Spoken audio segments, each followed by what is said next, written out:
Hello everyone! How are y'all doing today? And no, Lao, we talked about this. We're not gonna eat anyone here, especially not me. Who else is going to stream? Hello everyone! Hi Lao, hi Namuri. Hi Soritas, hi Lucas. Hi Do, hi Dio, hi Alien. Let's see, hi Popico. Hi Wolfo. Hi Johnny. Hi Chud. How's everyone doing today? Hi Misopa. Hope y'all having a splendid day. I'm having quite a good day myself. And it's gonna be even better because I'm going to one of my favorite parks with all of you lovely people.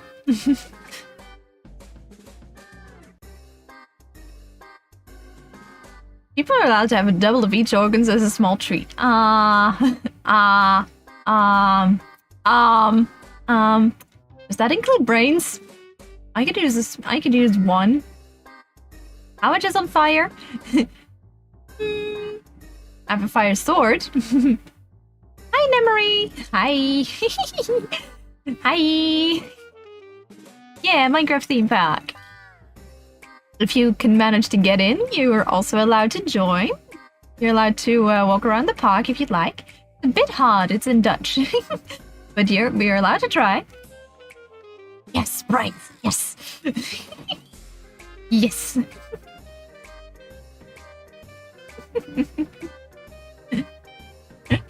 Brains, brains.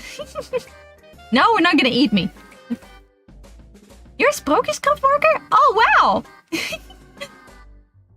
Awesome! That's really cool.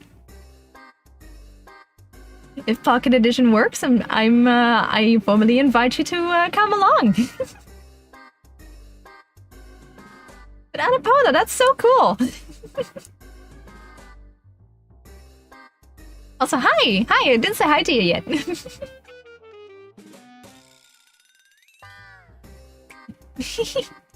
You're able to use both brains at the same time. Well, 0 plus 1 equals 1, so haha. I was wondering what was different. I was wondering what was the different. Glasses, Scarecrow, cutie. Yeah, I got glasses. I can't see shit. I couldn't see past my nose. You're not eating anymore. Hi, La. Hi, Leah. Hi. Gotta prepare for all the fairy tales I have to read to y'all, huh? Glasses make me very smart. Means I can see more than 10 centimeters away from my face, which is good. Wolfo, no. We're not eating anyone today. You know what? I'll take us. In the theme park, we'll go past some restaurants and we'll virtually eat. Hi, Leah. We're doing great. How's you doing? How are you doing?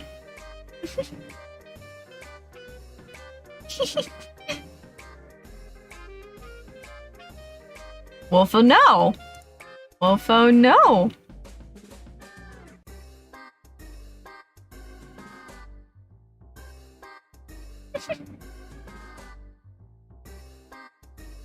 Thank you! Thank you, Anapoda. I'll get there in a little second. You know what? We're gonna do that now. I'm just gonna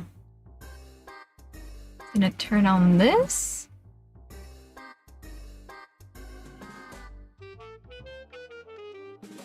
There we go. Got some nice music.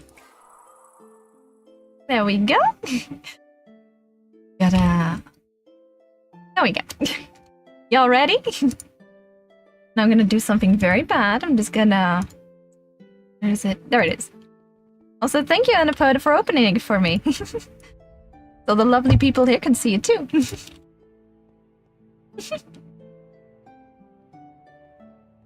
Oh, that's you! Thank you, Yeppy.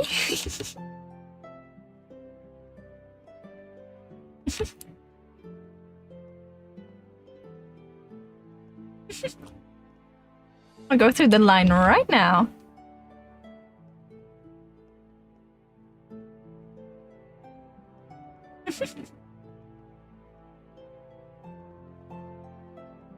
Don't worry, after this we'll do a very, very melodramatic entrance view.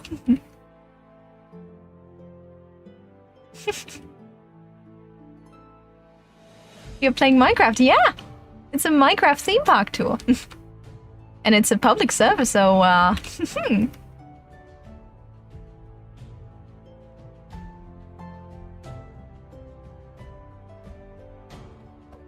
Woo! No one is getting sacrificed, Dion. No one's getting sacrificed. Unless we're counting Bell.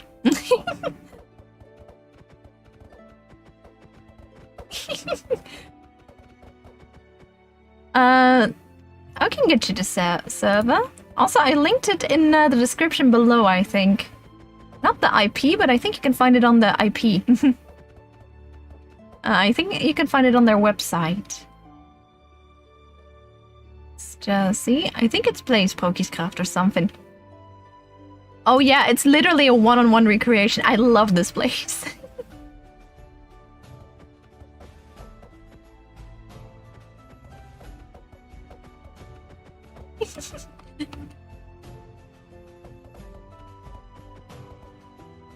Let's keep for server address. Let me just grab it for you.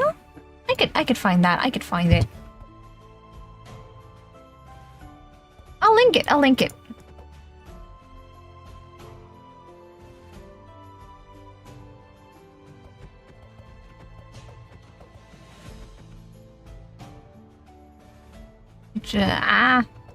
That's hard. That is hard. This is the one.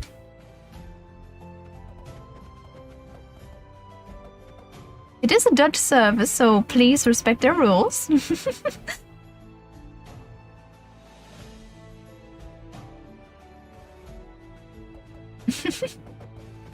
But anyone who wants to join, you're free to do so. Also, there's an audio client. They have beautiful music in this park, but I can't show it on stream. Maybe if I ever do a private tour on like Discord, then maybe I can let y'all hear the music too. But for now, only if you're in the game yourself. Egg.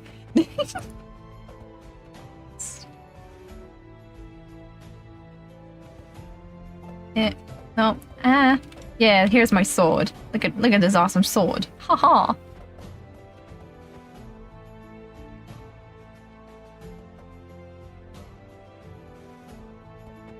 Yeah, there we go.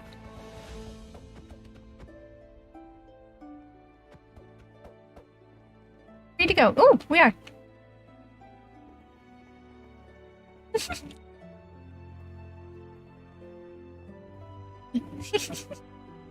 Curses.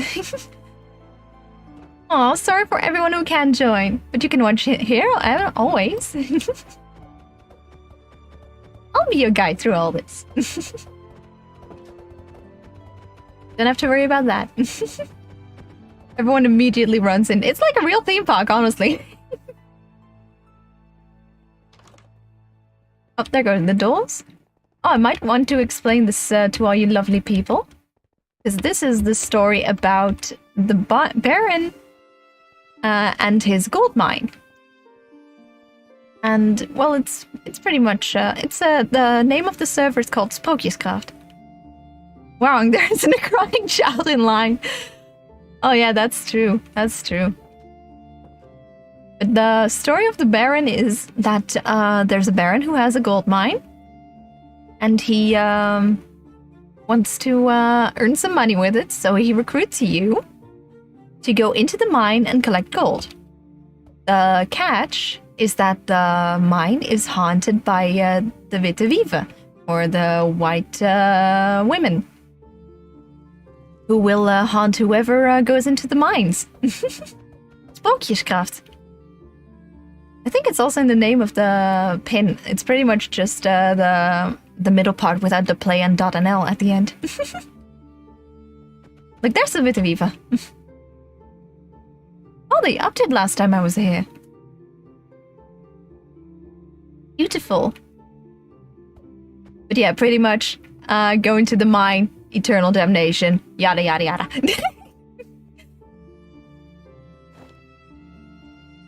Miners be warned, we wailing women are the keepers of the gold. Perfect. Alright, let's see. I'm gonna see if I can get a front seat for all you lovely people so you can see what happens.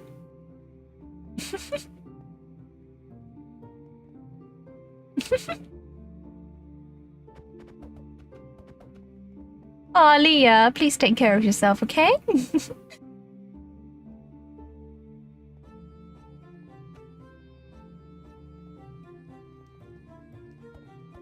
Cool! We'll get there eventually. But how y'all enjoying this park so far?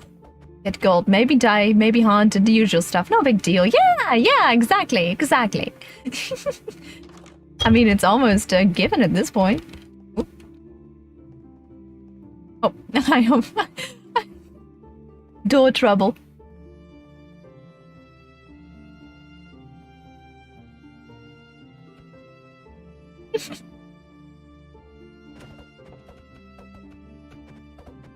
Usual gold mine experience. Yeah, to be fair, yeah.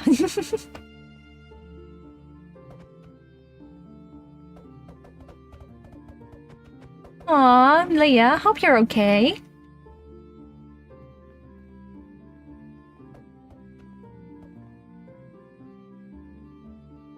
Every prospector that might have died and might have been haunted, just their average day. Yeah. The ping's bad. Oh yeah, it is Dutch, so but there should be a way.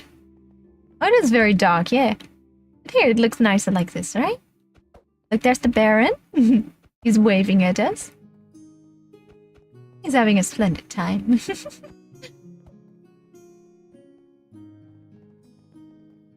Alright, let's see if we can get a front seat. We got a front seat! Woo!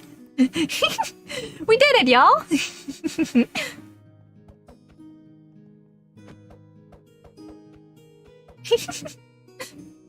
Very, very dark. Yeah, it is very dark. I already have my brightness set all the way up, I think. Let me just check real quick. Yeah, brightness bright. Yeah.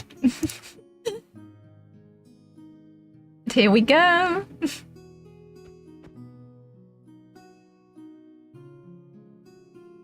But look at how pretty it looks.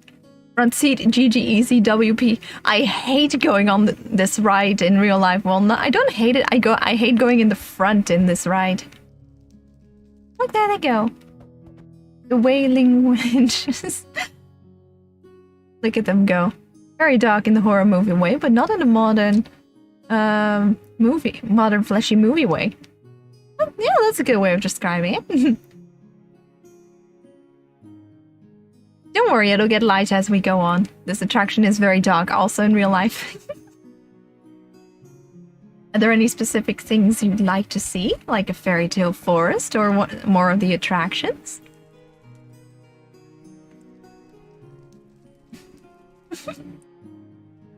Aww. So I won't let you on, Duel. Well, you can always watch me, right?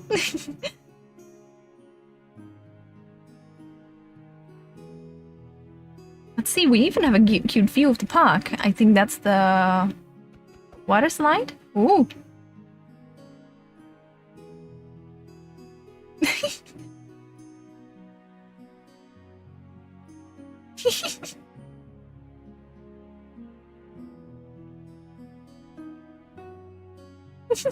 You stole the cookie.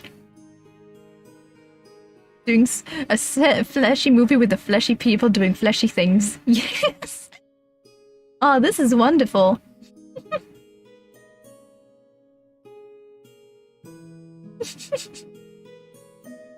This is a good ride, isn't it, everyone? And Yeppy, thank you very much for operating the ride. It is so cool, isn't it? The roller coaster experience, it is so amazing.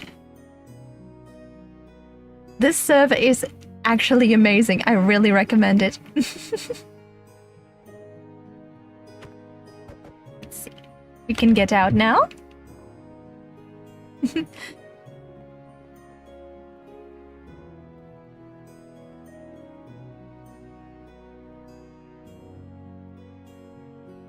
Let me just be nice. I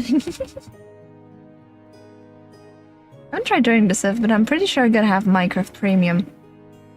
Minecraft Premium?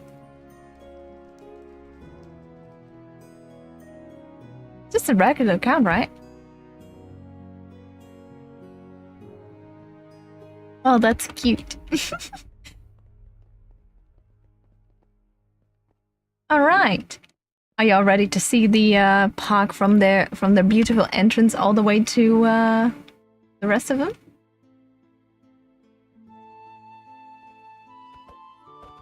There we go. This is the actual entrance to the park. Look at this. It's absolutely stunning, isn't it?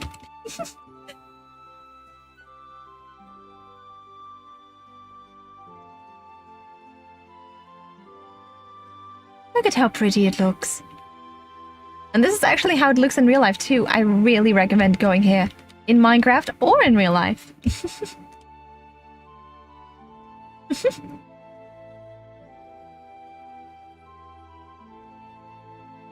Minecraft Premium? Is that even a thing? And look, here's the ever-writing feather. As long as this feather keeps writing, the park will stay open.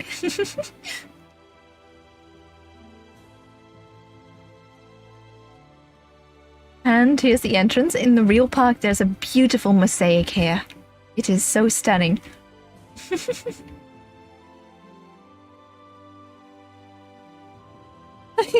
No, I'm not gonna lie, I was about to yell Eiffel Tower because that's all the chunks loaded from the distance.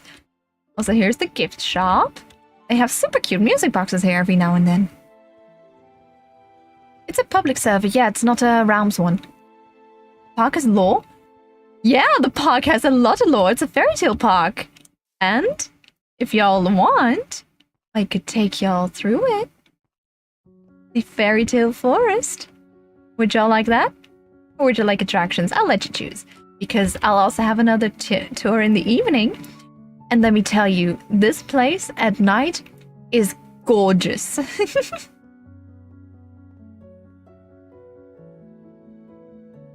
Story time? Well, story time it is. We can also do attractions. But if you want, we can first do the... Both. Both is good. Like, there's the pagoda. And... Hi there.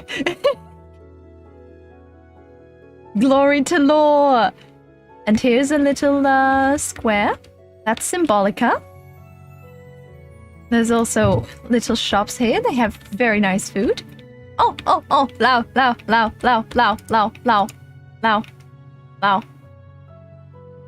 Oh no, these are cupcakes. These are cupcakes. Ah, this one doesn't work. Yeah, what if we get you, instead of bread, I want to go everywhere, yeah! Lau, would you settle for a pancake? Lau, would you settle for a pancake? We're gonna get the bread? We're gonna get the bread. We have pancakes. There's the cupcakes, but there's also pancakes. Where's my favorite one? Where's my favorite? Here's with bacon and onion. With bacon. With brie, apple, pecan, and honey. Mushrooms, onion, tomatoes, and cheese. Cherries and whipped cream. Ice and chocolate. Banana chocolate. Apple, cinnamon, and raisins. You want a pancake? Pineapple. Ham, mushrooms and cheese. Ham and mushrooms. See, it isn't a weird choice. It's not a weird choice. I swear. I swear, it's normal to eat it. I swear. We're gonna eat Dutch. This is Dutch food. Ham. Good look good and ham. Cheese. with the shawarma, peppers, rucola, and garlic sauce. Or do you want without anything, or with a frikadelle on top? Or stroopwafel? Or salmon, rucola, and cheese? Which one do you want? Which one? Which one? I'll let you pick, Lau. By the way, this is an actual restaurant in the park. It's the best. Only the very best of Dutch cuisine. Hey! Hey! Hey! Hey! Hey! Pancake is pancake. You like strawberries? You want with strawberries on them? Okay. Let's see if we can get the strawberries. Stroopwafel, ananas, apple, banana, ice, cherry. Oh no, they don't have it! Well, they have,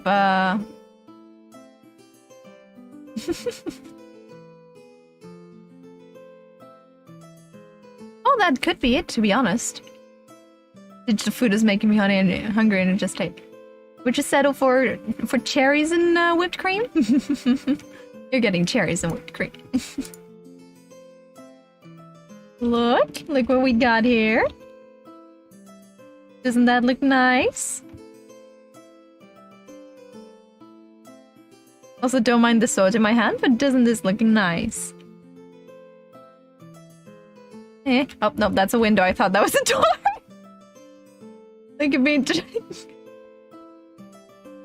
Honestly, I could navigate this park blind. But look at that pancake. Look at that pancake.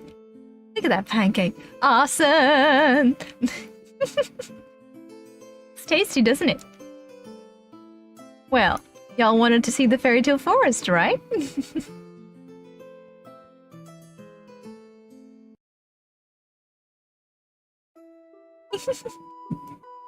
I cannot comprehend glass too. It's so confusing! I keep crashing into it. Scarecrow become verb, can't see glass. Yeah, become verb. Yeah. But yeah, Duel, good luck with that. I'll check the chat to see if it works for you. You could always send me a DM on Discord. Those always work. Oh, by the way, here's the diorama. This place is old. This place is old. Look at that. It's a cute little miniature. This is where my, yeah. Balthazar told me about this a long time ago. Apparently it's like an entire hereditary thing for Dutch people. It's great. Just gonna... Don't do this in the real park, please, please. I'm just being a little twerp. Oh, wait, let me see if they have the froggy hat. Hold with 0 caps. Oh, they have the they have the frog. They have the frog. Okay.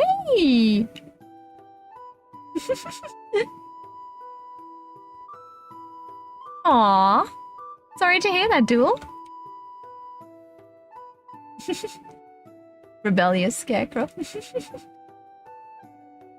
But are y'all ready to go into Sprookjesbos? This is where all the good things happen. You know what? You know what? You know what? I think we need this instead. This one looks better. Does this place have toilets? Yeah. Hello. This place has toilets. Before we go into the forest, let me just telekinetically take us there. This place actually has toilets. It's crazy. Oh, that's the shop. Let me just see where it is again. You did it! Woo woo woo! Managed to get in? Here's the restaurant, Witte Paard, White Horse. There should be a toilet around here somewhere. think around here. Yeah, here it is.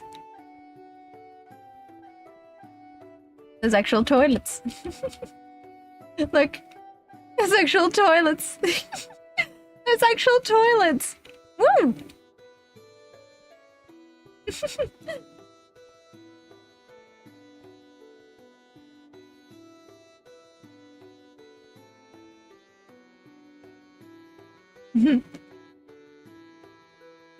Look for the TV head and you'll find me. This place is amazing. There's toilets, yeah. Also, if I had the audio client on, which I can't for reasons, you would actually hear you could actually hear flushing. It's really interesting. Also, you can go on top of that and you can get a really beautiful view of the entire park. Yes, Mad Duck. Good job. That's exactly it. Anyone else in the that joins the server, type audio in chat and click the link to open a website that lets you enjoy the park music. This park actually has a lot of beautiful music. Who forgot their Microsoft password? Oh, I'm sorry. Oh, sorry, Leah. Parkour. Yeah, I love parkour. I love parkour.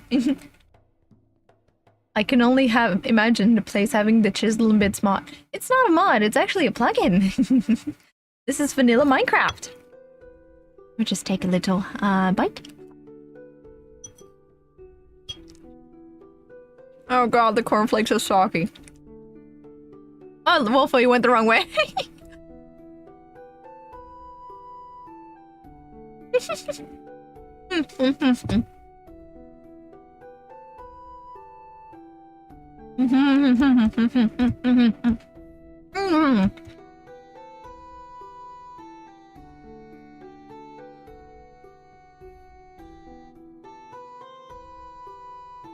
Oh yeah, there's a theater. Soggy baby. You know what? Wolf, I'm gonna help you a little bit. Type in the chat warp Sprookjesbos.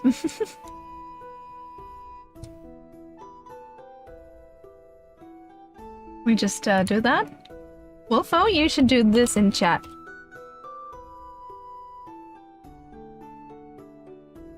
There you go. Oh, hi there. Loving the shirt.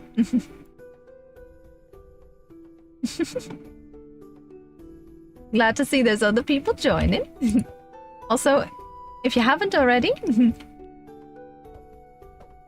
hi there. Haven't already, enable the audio client. I promise it is gorgeous. Can't show it on the stream, but I swear it's worth it. It's absolutely worth it. Y'all ready? Y'all ready? Got the fairy tale book ready? And I think I'm actually gonna read a couple of them to you lovely people. Would you like that? I would. Doornroosje, Sleeping Beauty. Look at how beautiful it is. Look at that. Look at that. Oh, look at that lens flare. Beautiful, isn't it? Oh, your account got blocked? Oh, sorry, Leah. Look at how beautiful that castle is. It's the story of Snow White. And I think y'all know that Snow White. Why did I say Snow White? The story of Sleeping Beauty. Y'all want me to read the full fairy tale of Snow White? Of Snow White. Why do I keep saying Snow White? We're not even at Snow White yet. Who does this park you now Snow White now that I say they do. They do. They do. Wat manneke? It's a mogus. It's a mogus. Y'all look, it's a mogus. But story time. I'll actually read it for you lovely people. I got the fairy tale book right next to me. I had it ready for this very occasion. We're gonna be here for a little while. Let me just see if I can find it.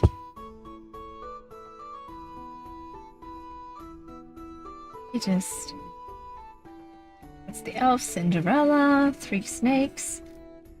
I should have, Wait, where is it? Where is it? Where did it put it? The Goblin, the Raven, the 12 Huntsmen, Devil and the Grandmother, Lazy Harry, Philip, Sarah and his 4 children. Where is it? You know what? I know where to find all the other fairy tales. I'll just wing this one. I don't think YouTube would like the real version. Well, this one is kind of the real version. Well, it is like kind of similar. Oh, my microphone's doing the thing. What is it doing? What is it doing? What is it doing? Let me also just move up a little bit. Cake men. Oh yeah, there's a cake. Look, there's the princess. But I think y'all know the real version would get us banned. Well, it wouldn't get it banned. Oh, that was just the paper, don't worry. That was just me smacking through a book. That was the music. You won't be able to join, but you'll be able to watch, right? And that's sort of good, right? But the story of Sleeping Beauty. Princess who got invited to, as the witch. The princess was born and the party was thrown. All the fairies were all the fairies were invited except for one, who got a bit upset and decided to curse the princess that when she turned 16, she would prick her finger on a needle, and she would sleep forever. But one of the other fairies had to make their wish for the child, and then she said, then that fairy wished that the curse could be broken by true love's kiss. Which isn't actually the original fairy tale, but it's close enough. But look at how cute. Look, everyone's asleep in the castle. The entire castle, it's not really covered in thorns, is it? But look, here's the witch. Here's Sleeping Beauty.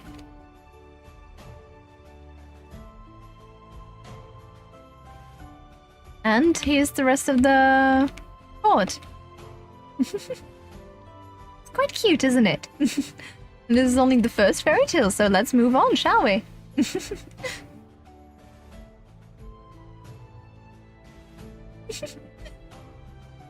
And this is the Gnome Village. Look, there's little gnomes sitting there that look a suspicious amount like the gnomes from Snow White and the Seven Dwarfs. Do I smell cyanide? Look, you can even go into the houses. Look at him. Look at that one reading. Gnomes! I'm not an elf, I'm a gnome and you've been gnomed! There's actually a little thing about these gnomes. Because this one over here always got...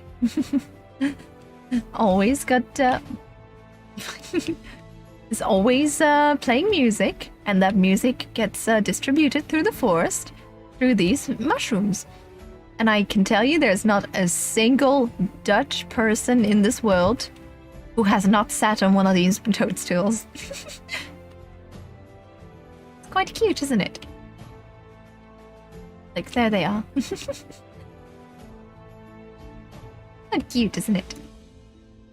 Let's see. What other villages do we have? Wait, because here's another one. Oh, look, there's a little rat. Oh, that's cute. Little Nightmares, Flashbacks, Gnomes, Hungry Part 3 Place. Oh no. How are these gnomes in the real one? They actually look kind of similar. Also, look, if you do this, the door opens and someone comes out to check. The mushrooms don't speak, but they play Minuet in G by Bach. Oh yeah, trust me, this is a very popular spot to do shrooms.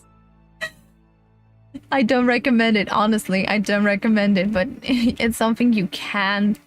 well, it's not something you should do. It's not something you should do. Trust me, it will mess you up. Look at that.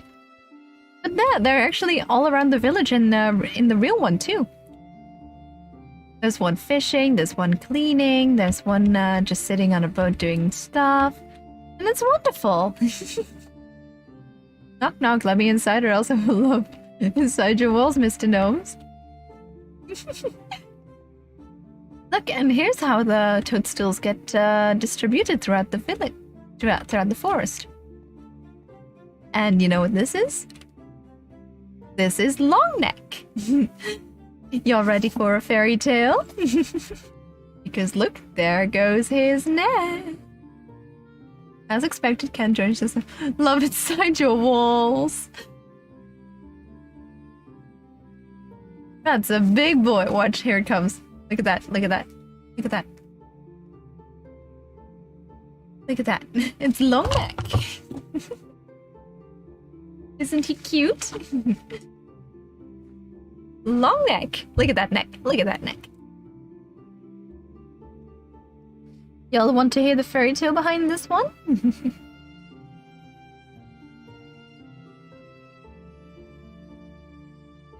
Because I can get them for you and I really should have.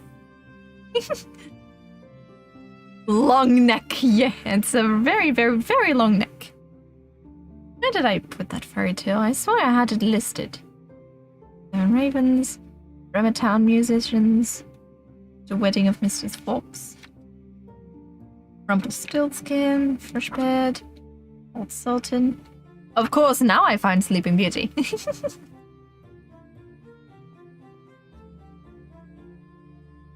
Oh yeah, no, one thing, there's no logical explanation for this. They don't explain it. It actually gets worse when you hear the fairy tale.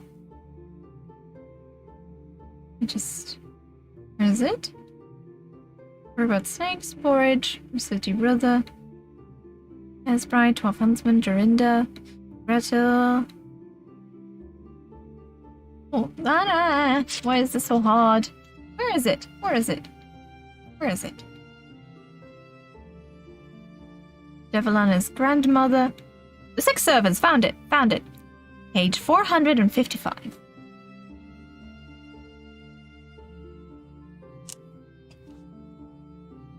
Yeah, that cracking was the book. Don't worry, don't worry. Nothing broke. There we go. Oh yeah, welcome to Longneck. The 6 servants. It's a pretty good one. I like this one. A very weird tale. Are y'all ready for some fairy tales? Alright, here we go. In former times there lived an aged queen who was a sorceress, and her daughter was the most beautiful maiden under the sun. The old woman, however, had no other thought than how to lure mankind to destruction, and when a wooer appeared, she said that whoever wished to have her daughter must perform a task or die.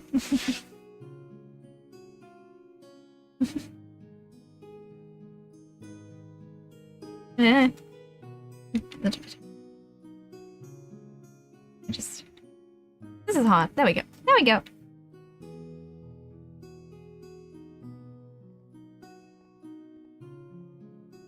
Many had been dazzled by the daughter's beauty. Said to his father.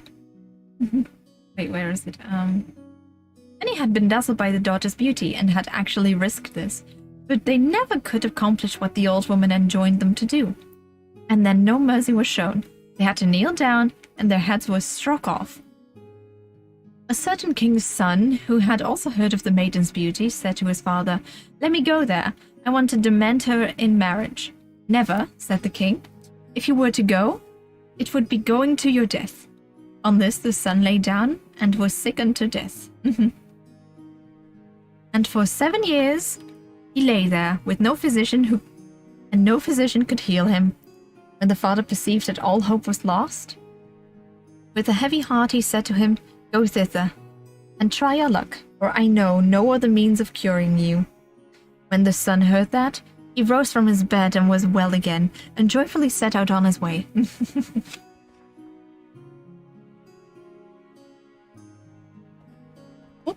I should accidentally hit the mouse. And it came to pass, as he was riding across the heath, that he saw from afar something like a great heap of hay lying on the ground. And when he drew nearer, he could see that it was the stomach of a man, who had laid himself down there. But the stomach looked like a small mountain. When the fat man saw the traveler, he stood up and said, "If you are in need of anyone, take me into your service." The prince answered, "What can I do with such a great big man?" "Oh," said the stout one, "this is nothing. When I stretch myself out well, I am 3,000 times fatter." "Oh, if that's the case," said the prince, "I can make use of thee. Come with me." So the stout one followed the prince.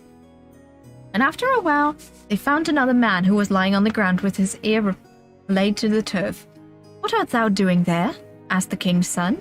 "I am listening," replied the man. "What art thou listening to so attentively?" "I am listening to what is just going on in the world, for nothing escapes my ears. I even hear the grass growing." "Tell me," said the prince, "what thou hearest at the court of the old queen who has the beautiful daughter." Then he answered, "I hear the whizzing of a sword that is striking off a wooer's head." The king's son said, "I can make use of thee. Come with me." They went onwards, and then saw a pair of feet lying, and part of a pair of legs, but could not see the rest of the body. When they had walked on for a great distance, they came to the body, and at last the head also. "Why," said the prince, "what a tall rascal thou art!"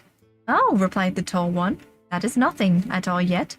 When I really stretch out my limbs, I am 3,000 times as tall, and taller than the highest mountain on earth." Tour. Hi, Aleph. If you want, you can join. I'm in the fairy tale forest right next to this big hunk. You weren't here for this anymore, were you?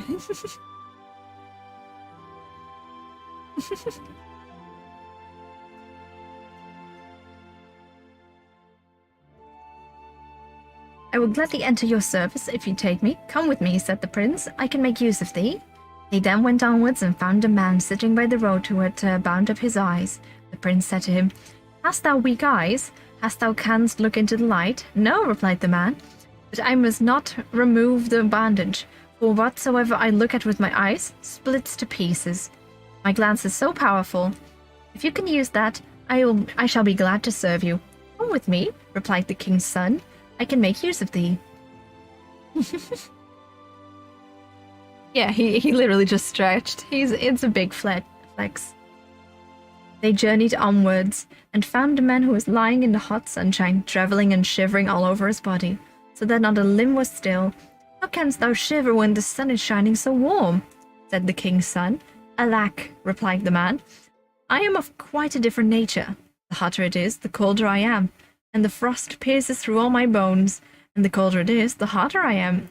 In the midst of ice, I cannot endure the heat, nor in the midst of fire. The cold. Thou art a strange fellow," said the prince, "but if thou wilt enter my service, follow me." They travelled onwards, and saw a man standing, who made a long neck and looked about him. He could see all over the mountains. "What art thou looking at so eagerly?" said the king's son. The man replied, "I have such sharp eyes that I can see into every forest and field, and hill and valley, and all over the world." The prince said, "Come with me, and if thou wilt, I am sure I am still in want of such an one." And now the king's son had 6 servants. Now,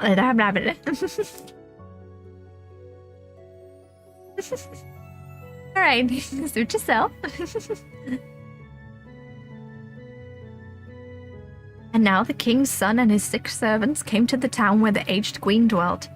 He did not tell her who he was, but said, "If you will give me your beautiful daughter, I will perform any task you set me." The sorceress was delighted to get such a handsome youth as his into her net, and said, "I will set thee 3 tasks, and if thou art able to perform them all, thou shalt be husband and master of my daughter." "What is the first to be? Thou shalt fetch me my ring which I have dropped into the Red Sea." So the king's son went home to his servants and said, "The first task is not easy. A ring is got to be out of the Red Sea. find some way of doing it. Then the man with the sharp side said, I will see where it is lying, and looked down the water and said, it is sticking there on a pointed stone. The tall one carried him thither, and said, I would soon get it out, if only I could see it. Oh, is that all? Cried the stout one, and lay down and put his mouth to the water, on which all the waves fell into his mouth as if it had been a whirlpool. And he drank up the whole sea till it was as dry as a meadow. Red Sea, so confirmed? No. Hi, Pika! Welcome!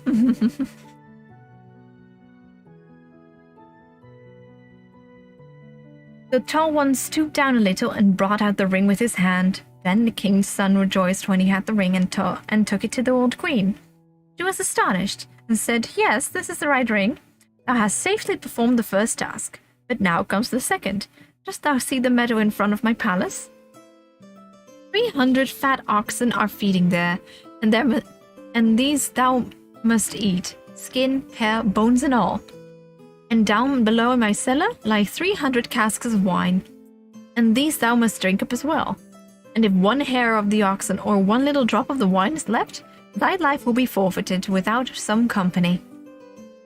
The old woman laughed maliciously and replied, your life will be forfeited to me. I misread. I'm sorry. Dude's thirsty.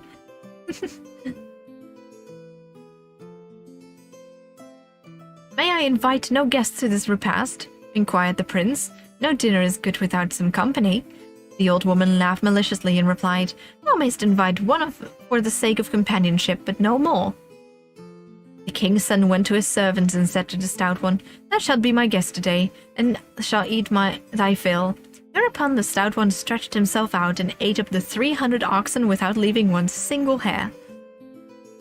And then he asked if he was to have nothing but his breakfast. He drank the wine straight from the cask without feeling any need for a glass, and he licked the last drop from his fingernails. When the meal was over, the prince went back to the old woman and told her that the second task was also performed. She wondered and said, No one has ever done so much before, but one task still remains. And she thought to herself, Thou shalt not escape me, and will not keep thy head on thy shoulders. This night, said she, I will bring my daughter to thee in thy chamber, and thou shalt put thine arms around her. But when you are sitting there together, beware of falling asleep. When 12 o'clock is striking, I will come, and if she is then no longer in thine arms, thou art lost. The prince thought, The task is easy. I will most certainly keep my eyes open. Nevertheless, he called his servants, told them to lurk behind this. Foresight is a good thing. Keep watch and take care of the maiden, that the maiden does not go out of my room again. When the night fell, the old woman came with her daughter, and gave her into the prince's arms. Then the tall one wound himself round the two in a circle, and the stout one placed himself by the door, so that no living creature could enter. There the two sat, and the maiden spake never a word, but the moon shone through the window on her face, and the prince could behold her wondrous beauty. He did nothing but gaze at her, and was filled with love and happiness, and his eyes never felt weary. This lasted until 11 o'clock, when the woman cast such a spell over all of them that they fell asleep, and at the self-same moment the maiden was carried away. Then they all slept soundly until 11:45, when the magic lost its power and all awoke again. Oh, misery and misfortune, cried the prince. Now I am lost. The faithful servants also began to lament, but the listener said, Be quiet, I want to listen. Then he listened for an instant and said, She is on a rock 300 leagues from here, bewailing her fate. Thou alone, tall one, canst help her. If thou wilt stand up, thou wilt be there in a couple of steps. Yes, answered the tall one, but the one with the sharp eyes must go with me, so that we may destroy the rock. Then the tall one took the one with the bandaged eyes on his back, and in the twinkling of an eye were on the enchanted rock. The tall one immediately took the bandage off the other's eyes, and he did but look around, and the rock shivered into 1,000 pieces. Then the tall one took the maiden in his arms, carried her back in a second, and fetched his companion with the same rapidity. And before it struck 12, they were all sitting as they had sat before, quite merrily and happily. Then 12 struck. The aged sorceress came stealing with a malicious face, which seemed to say, "Now he is mine." For she believed that her daughter was on the rock 300 leagues off.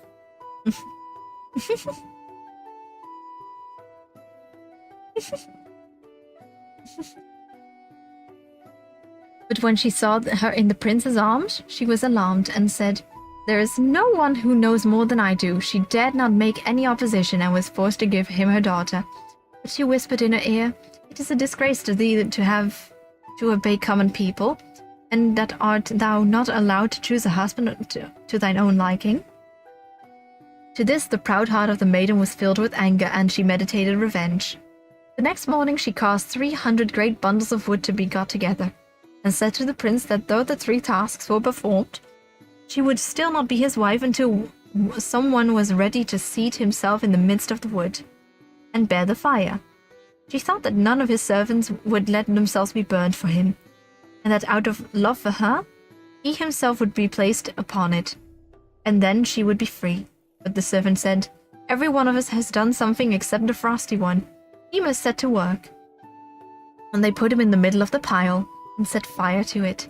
When the fire began to burn, and burned for 3 days until all the wood was consumed, and then the flames had burned out, the frosty one was still amid the ashes, trembling like an aspen leaf, and saying, "I never felt such a frost during the course of my whole life, and if it had lasted much longer, I would have been benumbed." As no other pretext was to be found, the beautiful maiden was now forced to take the unknown youth as a husband. But when they drove away to church, the old woman...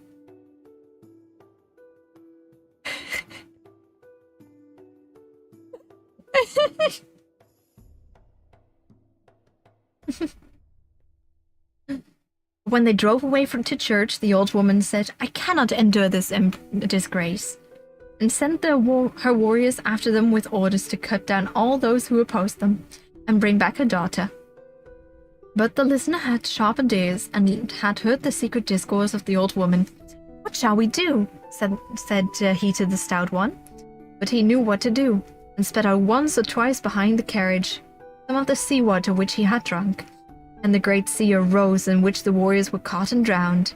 Then the sorceress perceived that.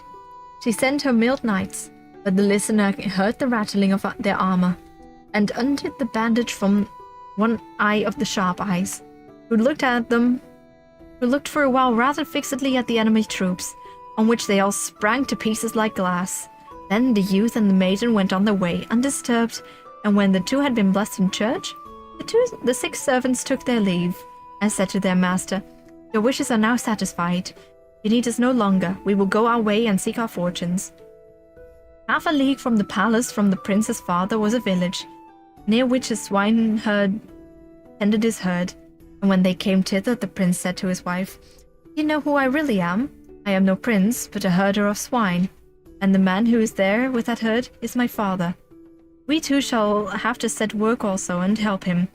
Then he aligned with her at the inn, and secretly told the innkeeper to take away her royal apparel during the night.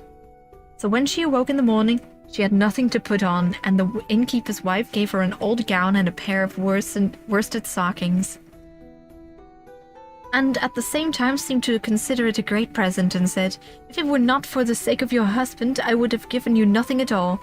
Then the princess believed that he really was a swineherd, and tended the herd with him, and thought to herself, "I have deserved this for my haughtiness and pride." This lasted for a week, and then she could endure it no longer, for she had sores on her feet. And now came a couple of people who asked if she knew who her husband was. "Yes," she answered, "he is a swineherd, and has just gone out with cords and ropes to drive a little bargain." But they said, "Just come with us, and we will take you to him." And they took him to the palace, and when she entered the hall, there stood her husband in kingly raiment, but she did not recognize him until he took her into her arms, kissed her, and said, "I suffered much for thee, and now thou hast to suffer for me." And the wedding was celebrated. And he who has told you all this wishes that he too had been present at it. And that's the end of the story. The story is called The Six Servants. It's quite an interesting tale, isn't it?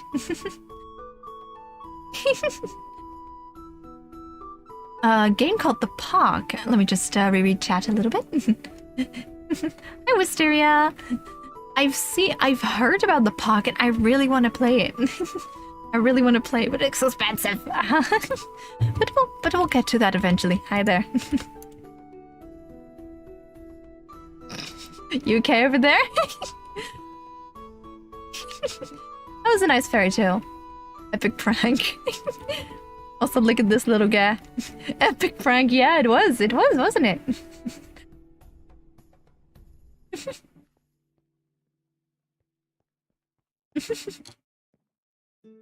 Behold, another Holle Bolle Gijs. Here's the stout one. That's this one. Look at him. Look at him. You know what? It's been a while since we bought food. I'll just stand on this person's table. I just, Oh, it doesn't want to do it? Oh, there it is. Ice cream. Y'all want ice cream? Yeah, when I took Yomi here, this was just after you left. There's a lot of them in the park, Aleph. Now I want to go to Efteling. It's wonderful. It's wonderful. What ice cream should we buy? Raketje? We should buy raketje. Let's buy a raketje. Let's buy a raketje. We got a raketje. I'm gonna eat the raketje. But look. We got a raketje ice. It's beautiful, isn't it?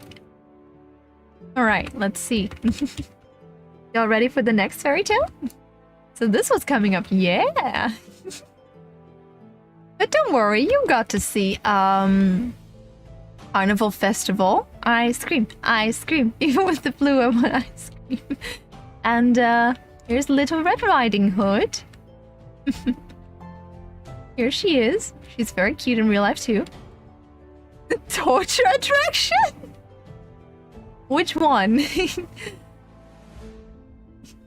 Yeah, you have no idea how little that narrows it down in the Efteling. Why am I eating soggy cereal? Oh, gross. Oh.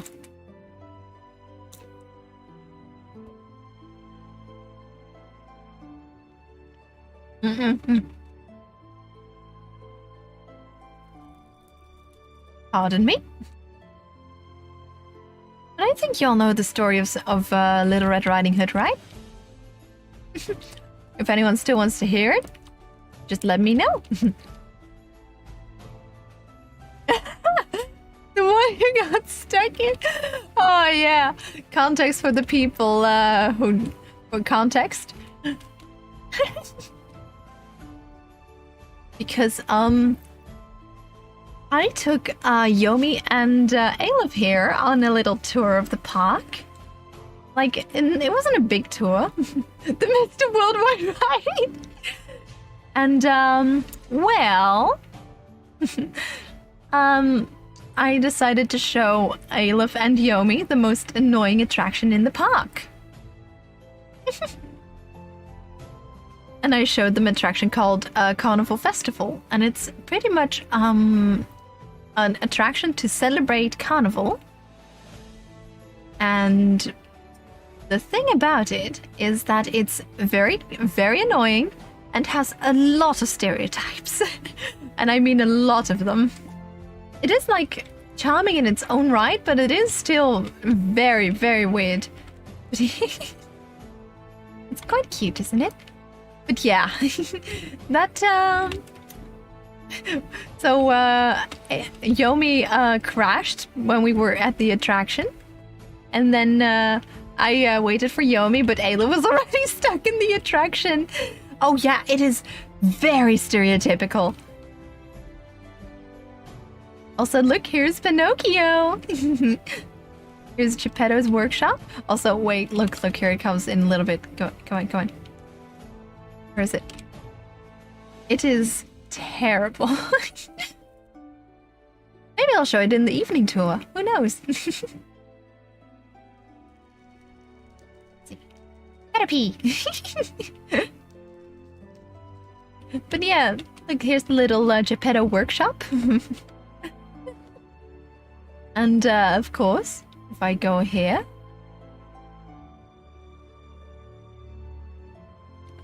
oh, it's terrible. There's actually a lot of stereotypes. If you thought my reaction to to Sans, to Comic Sans, I'm still not over that. But if you thought that was a tough reaction, imagine stereotype. Imagine that. That was even worse. Let's see. Like here's I forgot the name of the fish. What's the name of the whale from Pinocchio? There he is, Pinocchio.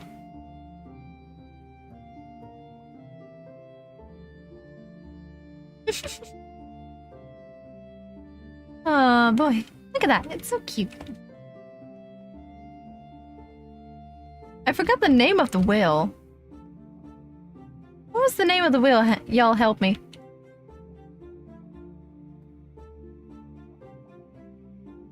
I want to say Mephisto, but it doesn't. That doesn't sound right.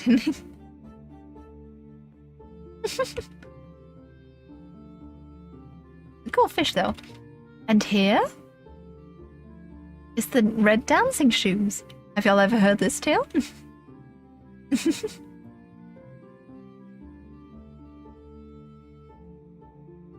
Which fairy tale? For the fairy, it's from Pinocchio. The whale that swallowed Monstro. Monstro, that's the one. Monstro, that's the one. That's the one. Thanks, Chad. The red dancing shoes. Yeah, it's really cute because in the real park, they sometimes sell the music boxes with these. Yeah, the red shoes. And this is pretty much the original one, but they made it a little bit more. The whale had a name. Yeah. The red dancing shoes is one of my favorite fairy tales. I also really like the girl with the matchsticks. The Wizard of Oz, of course. I wonder why I would like that, huh? Why would I like that, huh?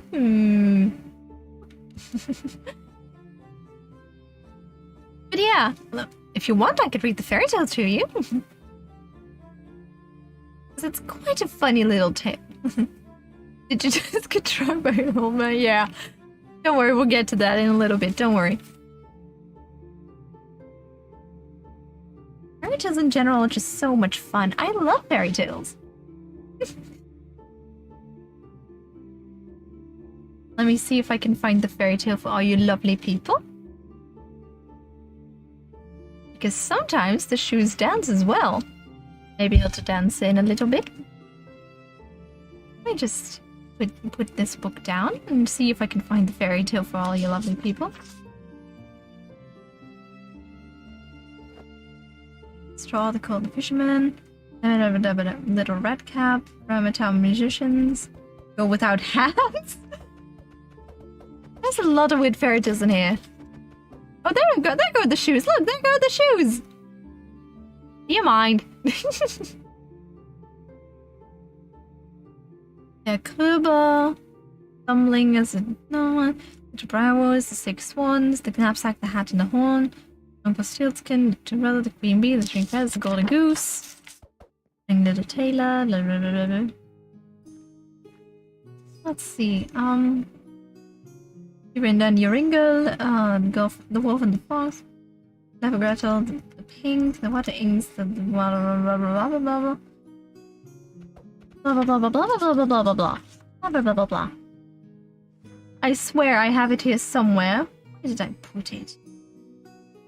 The shoes that would dance to pieces. I found. No, that's not the one. That's the 12 Dancing Princesses.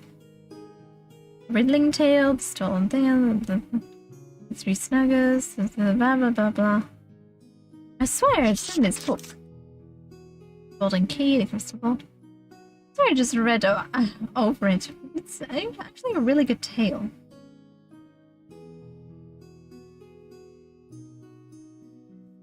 Let me just look it up real quick. I have a book, but I haven't memorized the thing yet, so I don't know it by heart. So let me just look it up real quick.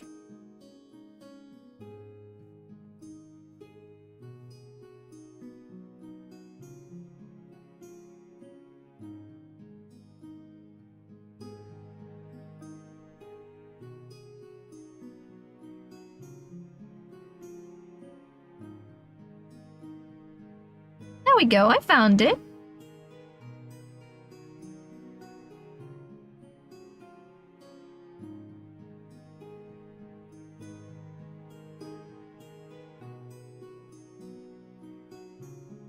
Oh, that's a long one.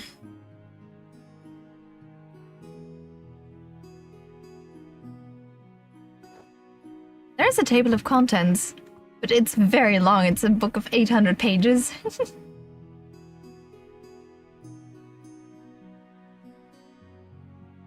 You know what? I'll just relay it from memory. Let's see if I can get these fairy tales right. All right? Because the story goes that there once was a actually, maybe for the evening tour, I will get all the fairy tales listed and then read them all out loud. That'd be cute, right? Because there was a girl who lived with a wealthy woman. Well, because she was adopted, and the old woman gave her... It's a thick book, yeah. And she got new clothes because she got adopted and needed to look a little bit better because all she had was rags. And then... By the way, let me just take a little sip. My throat's getting parched.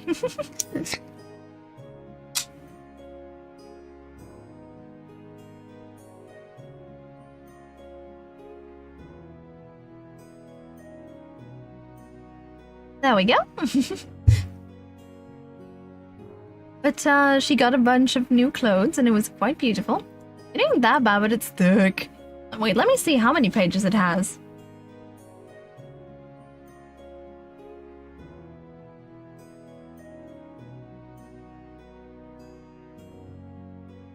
Yeah, it's 800 pages. But yeah, she got new clothes, under which a pair of pretty red shoes. And she was quite fond of these red shoes, so she wore them everywhere. And she wore them everywhere.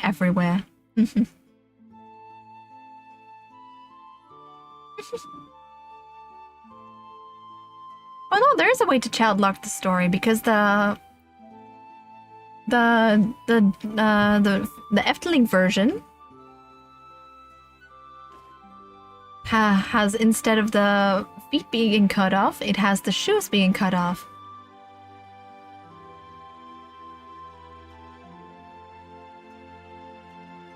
But, well, she wore them everywhere, and also to church, which is not really a thing you should have done in that time. Sunday was not a time to dress up, especially at church. So the person at the door said, like, yeah, those shoes are pretty, but they're not really Sunday attire. Yeah, fairy tales are crazy. And she said, but yes, they look cool. I know they're not exactly fit for a church, but they look so good on me, and I quite enjoyed dancing in them too. So the god responds, then do a little dance for me. So she obliged, and she started dancing. But then she realized she couldn't stop dancing, and she kept dancing and dancing and dancing and dancing until she came to a lumberjack. And like this actually took a couple of days. She was dancing for a couple of days. It was actual torture. And she danced until she came to a lumberjack, and she begged the lumberjack to help her. So in the original tale, the lumberjack cut off her feet, but in the Efteling version, he managed to cut off the shoes alone, and now the shoes dance in the Efteling. It's quite cute, isn't it? But like, there's the shoes, and they dance. Even in the real park, they dance, and they have again. It's painful.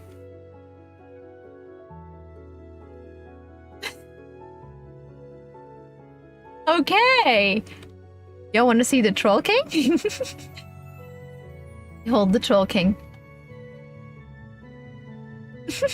In the real park, you have to select your zodiac here, where the compass is pointing. But yeah, fairy tales are fun, aren't they? I'm quite passionate about them. That's why I wanted my first Minecraft tour to be in Efteling. It sounds really painful. It really does. Also, behold, here's the Troll King. Behold, Troll King doing Troll King stuff.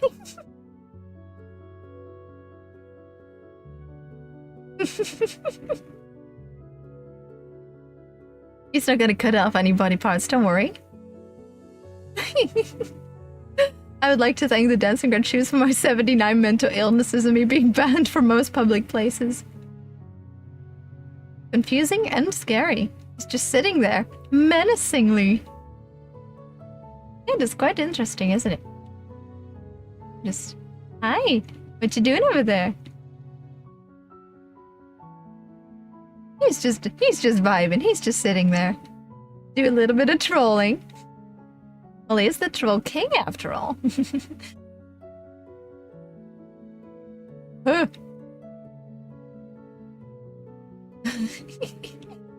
Oh, this is great. I love this guy. Do a little bit of trolling. You moved. Oh, squirrel.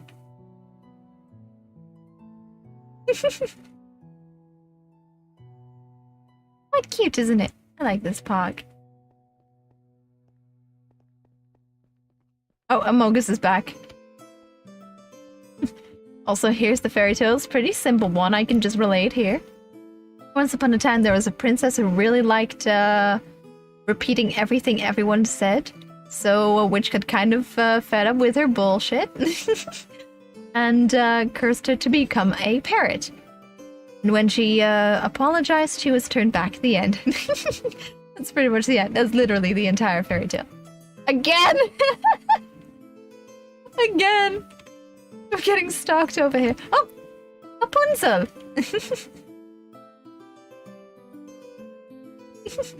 Rapunzel! Rapunzel, Rapunzel, laat vallen je haar. Wait, here it comes, here it comes. Oh Lord, she coming. Oh Lord, she coming. Oh Lord, she coming. Come on, come on. Here it comes. Come on. Come on. Rapunzel. Rapunzel.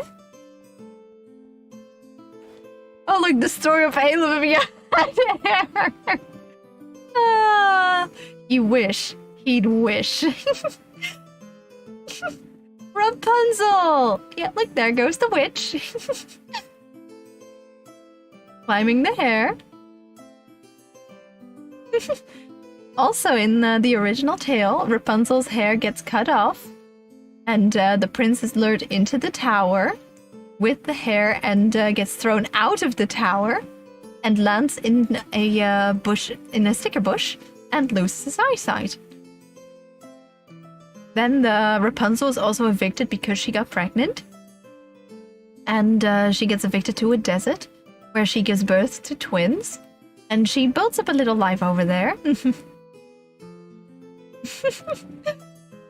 She builds up a nice little life there, and one day, while the prince was stumbling around blind, what he has done for a couple of years, like pretty much like 6 years, he stumbles into the desert and finds Rapunzel.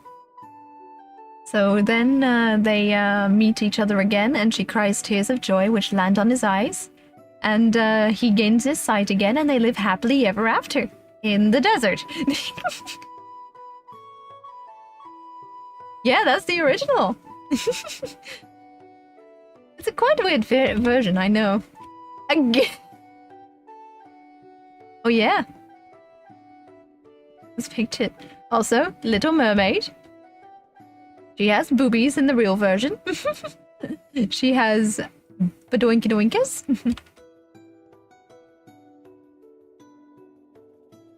It's the one, yeah, with the sticker bushes. Yeah.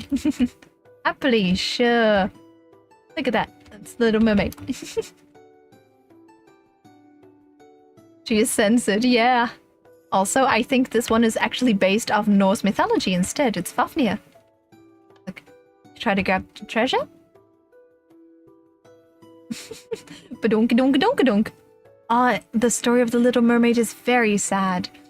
It's actually also a love letter from Hans Christian Andersen, because he was actually in love with another man, but it was just not really accepted back then, and the man didn't really love him back. It's really sad.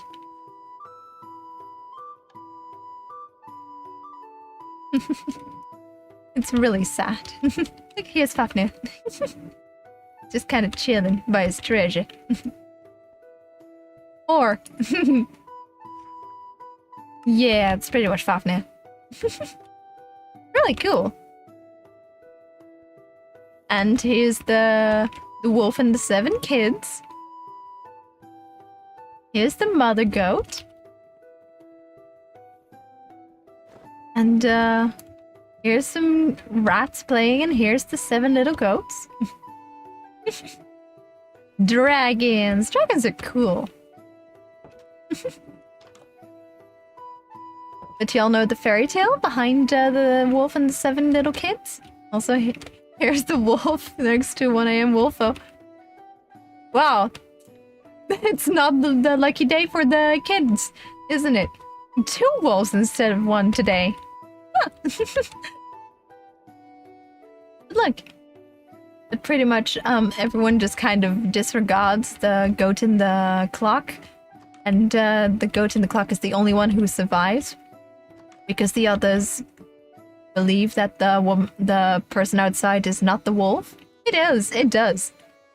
But he swallows the kid's whole, and then the youngest, the one in the clock, together with the mother, find the wolf, cut open his belly, let out the children, and fill his belly with stones. She is! Rock eyes!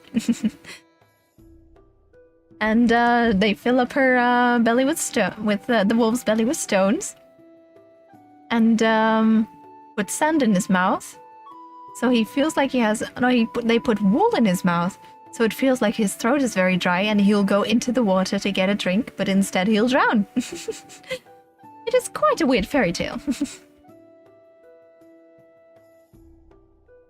I love fairy tales. They're crazy. Hansel and Gretel. Hansel and Gretel. Or as we Dutch like to call him, Huis en Wietje. What? Like, actually I have a miniature of this one on my desk. Poor Rocco. Look at that. And there's the witch. I think y'all know the fairy tale of Hansel and Gretel. And they push the witch into the oven, yada yada yada yada. Oh, this is actually really cute. They also put what's it called? Vanilla extract into the air, so it smells super sweet. Again. Oh, you want me to tell the story of Hansel and Gretel? I could do that also. There's Hansel and Gretel. Yummy witch.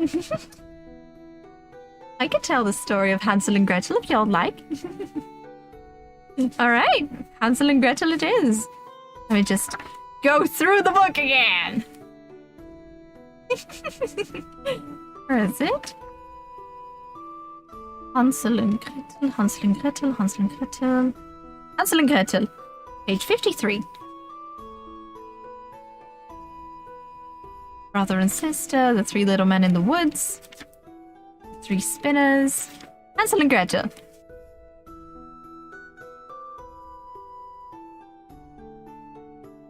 Yes, found it. Quite a long one, so stick with me.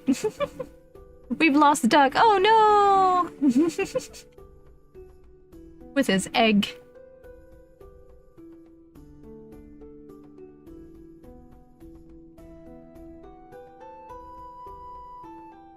Let's see. Hard by a great forest dwelt a poor woodcutter with his wife and 2 children.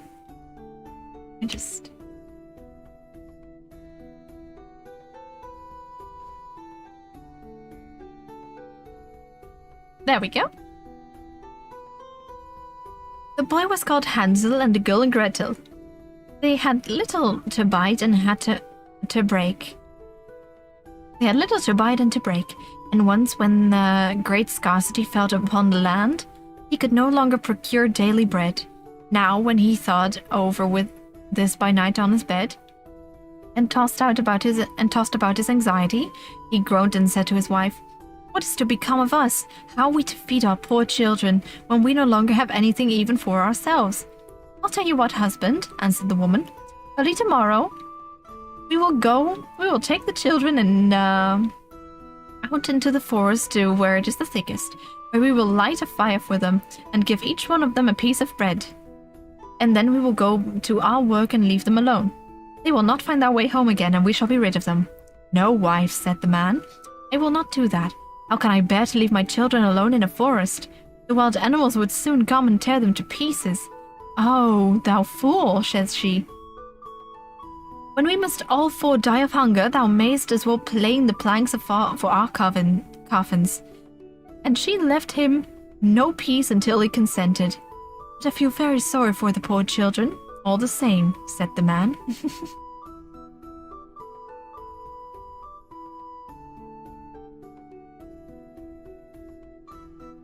The two children had also not been able to sleep for hunger, and had heard what their stepmother had said to their father. Gretel wept bitter tears and said to Hansel, "Now all is over for us." "Be quiet, Gretel," said Hansel. "Do not distress thyself. I will soon find a way to help us." And when the old folks had fallen asleep, he got up, put on his little coat, opened the door, and crept outside. The moon shone brightly, and the white pebbles which lay in front of the house glittered like real silver pennies. Hansel stooped and put as many of them in the little pocket of his coat as he could possibly get in. Then he said to Gretel, Be comforted, dear little sister, and sleep in peace. God will not forsake us." And he lay down again in his bed. When day dawned, but before sun had risen, the woman came and awoke the two children, saying, "Get up before the sun has risen." The woman... "Get up, you sluggards, we are going into the forest to fetch wood."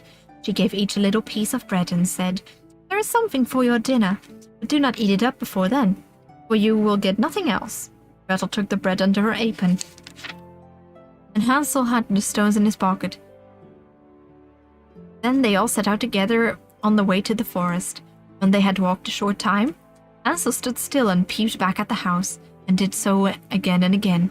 Father said, "Hansel, what art thou looking at there and staying behind for? Mind what thou art about, and do not forget to use thy legs." "Ah, father," said Hansel, "I am looking at my little white cat, which is sitting on the roof, and wants to say goodbye to me." The wife said, "Fool, that is not thy little cat, that is the morning sun which is shining on the chimneys." Hansel, however, had not been looking back at the cat, but has been constantly throwing one of the white pebbles out of his pocket on the road. When they had reached the middle of the forest, the father said, "Now, children, pile up some wood, and I will light a fire that you may not be cold." Hansel and Gretel gathered brushwood together, as high as a little hill. The brushwood was lighted, and when the flames were burning very high, the woman said, "Now, children, lay yourselves down by the fire and rest. We will go into the forest and cut some wood. When we have done, we will come back and fetch you away."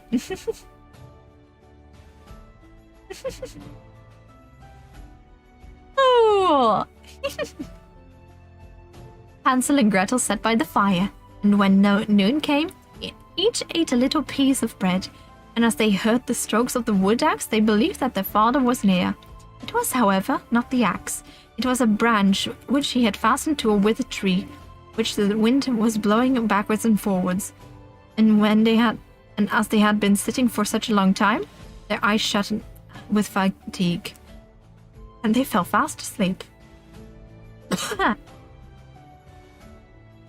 When at last they awoke, it was already dark night. Gretel began to cry and said, "How are we to get out of the forest now?"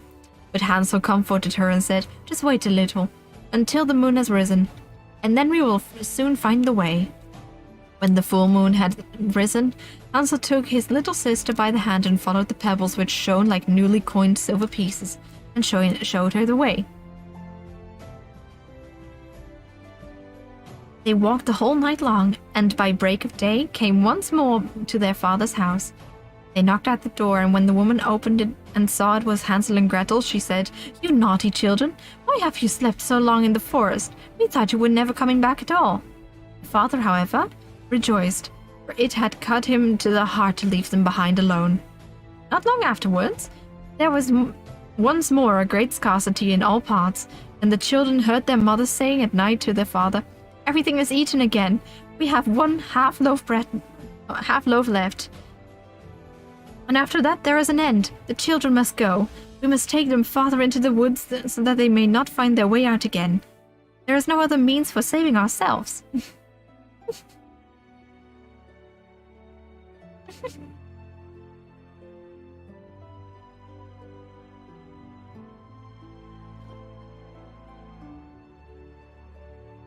Let's see where I left off. The man's heart was heavy, and he thought it would be better for thee to share the last mouthful with thy children. The woman, however, would listen to nothing that she had to say, but scolded and reproached him. He who says A must do B. He who says A must say B. Likewise, as he had yielded the first time, he had to do so a second time. The children were, however, still awake and had heard the conversation. When the old folks were asleep, Hansel got up again and wanted to go to pick up the pebbles. But the woman had locked the door, and Hansel could not get out. Nevertheless, he comforted his little sister and said, "Do not cry, Gretel. Go to sleep quietly. The good God will help us." Early in the morning came out the woman and took the children out of their beds. Their bit of bread was given to them, but it was still smaller than the time before.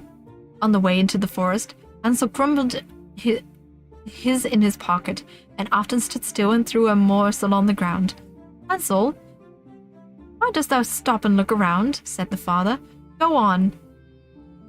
"I'm looking back at my little pigeon who is sitting on the roof and wants to say goodbye to me," said Hansel. "Simpleton," said the woman.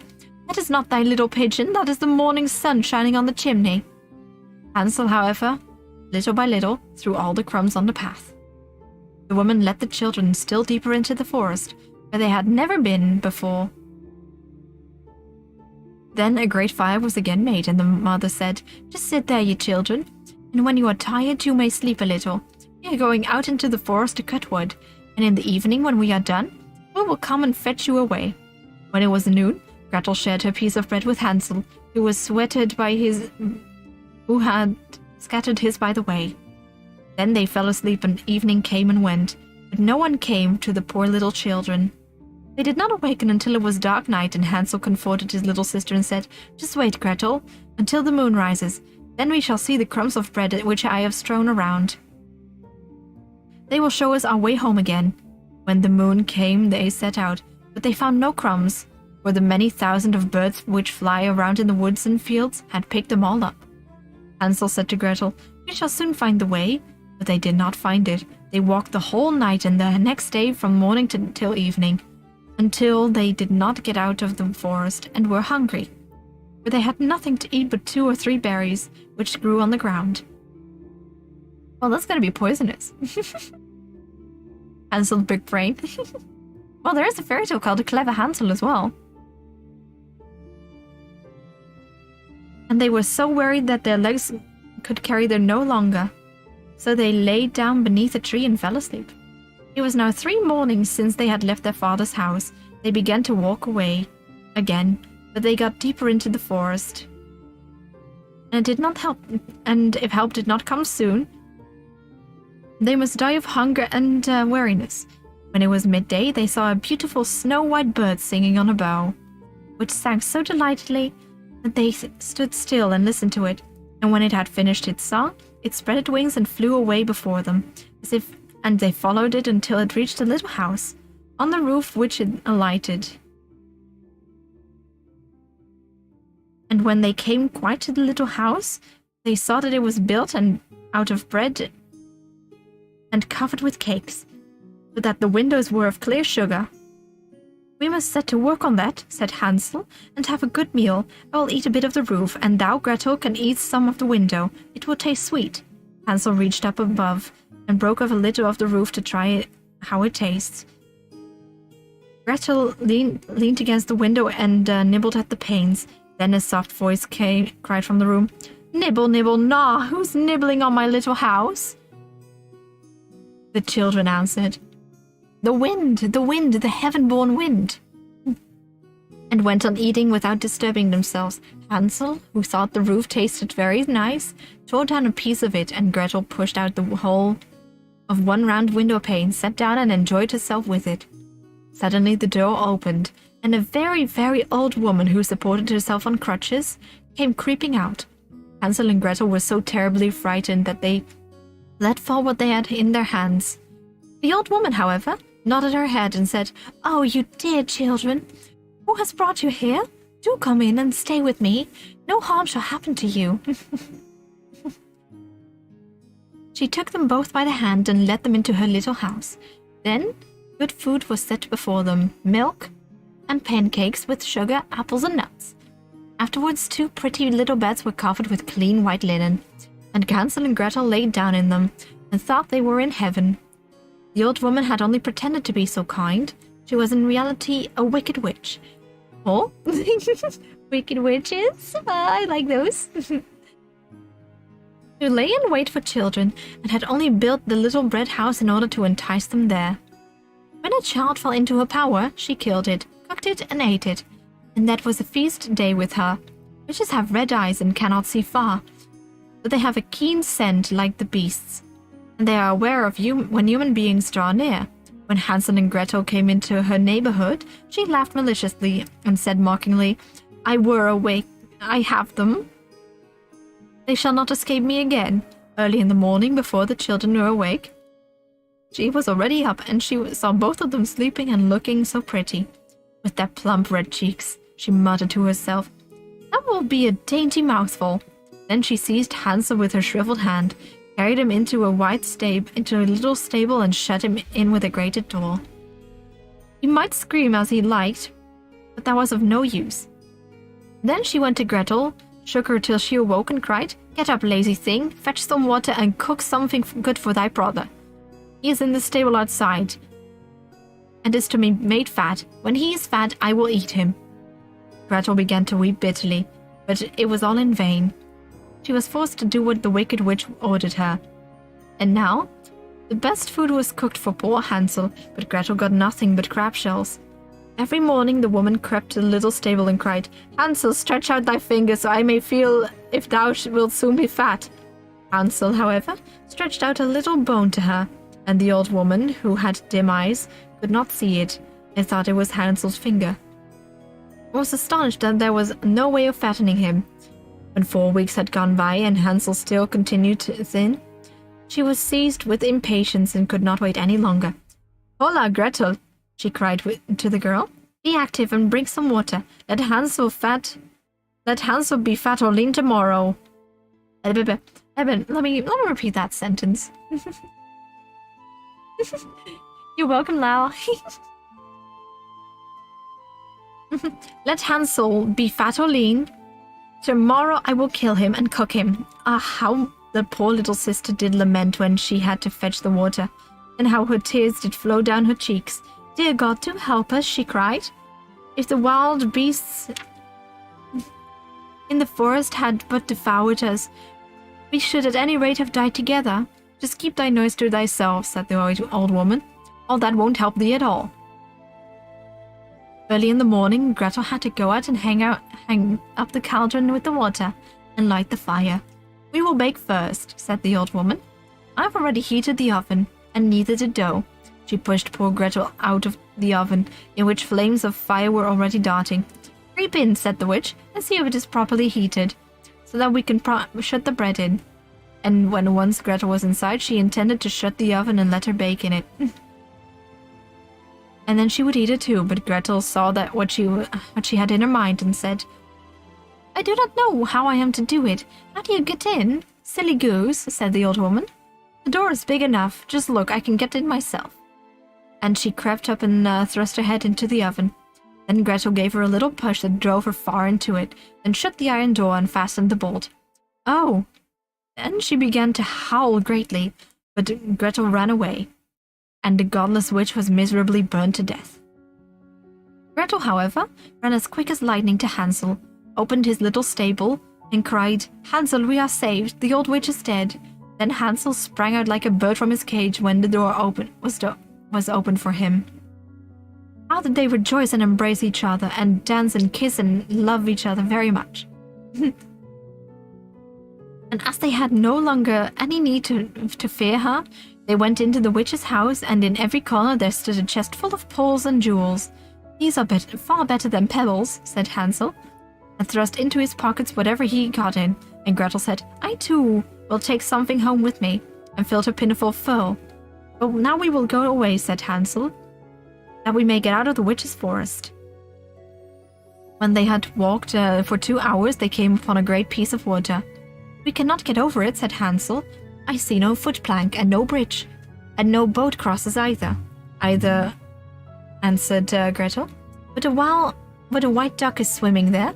If I ask her, she will help us over. Then she cried, little duck, dost thou see? Hansel and Gretel are waiting for thee. There's never a plank or bridge in sight. Take us across on thy back so white.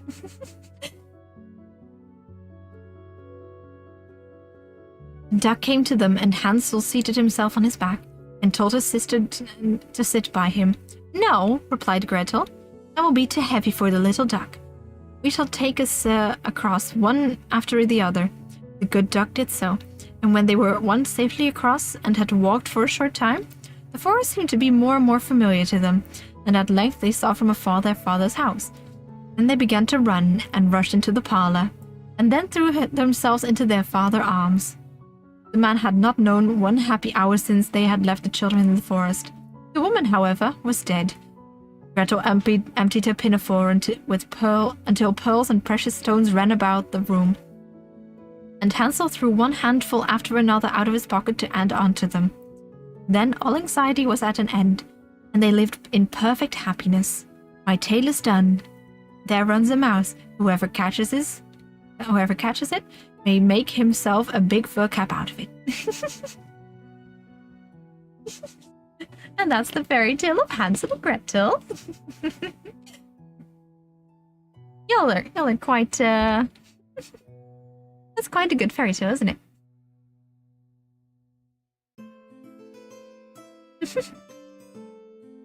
You're welcome, Lau. Glad you liked it. But yeah, Hansel and Gretel. But it actually smells like vanilla there. It's so good. Let's see what the next fairy tale is.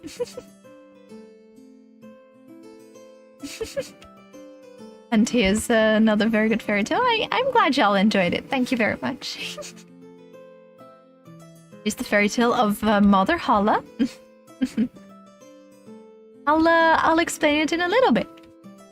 It's about have you ever heard the tale of the diligent girl and the diligent girl and the lazy girl? I should probably do reading streams later on, should I?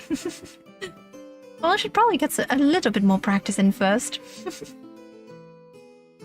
Also, very hard letter typing to read here.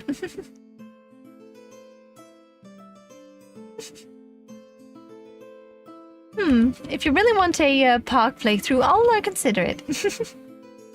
But the story goes that a girl wanted to get work, but she fell down a hole. And in that hole was another world. And I'll just summarize it a little bit. Otherwise, we'll be here all day. Because when she arrived in the hole, she met a woman called Mother Holle. And Mother Holle was pretty much a deity. Simple, she's a deity. And whenever what the word? I forgot the word. Whenever she threw her pillow out of the window, it would snow on Earth. Like stuff like that. That kind of deity.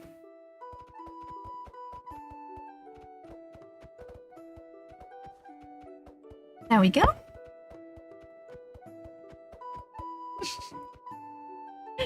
And so pretty much an isekai, yeah. So Mother Holle offered the girl a job, and she was like, okay. So she worked very hard for a year, and after that year she did get a bit homesick, so she said to Mother Holle, Thank you very much for the lovely time here, but now I must go home. And Mother Holle fully supported it in her. Fully supported her in that decision. And sent her on her way. And when she passed under the arch that would take her back home, she was covered in gold, and she shone until her dying day. It was beautiful. But her stepsister, who was a bit more lazy, saw her sister again, and was like, "Wow, she's gold. That's beautiful." And asked how that came about. And the sister told about the hole, and that she worked for Mother Holle and everything, and blah blah blah blah blah. So the stepsister also decided to go there, and jumped into the hole, and also got employed by Mother Holle. Simple stuff. So, but she didn't do a single day's work, and she was just kind of lazy, and Mother Holle actually got really agitated with her, but yeah. So after a year, Mother Holle sent her away. And when she passed under the same arches where her sister got covered in gold, she was covered in tar instead, and until her dying day, she smelled terrible and was as dark as the night. And she couldn't do anything to brush it off.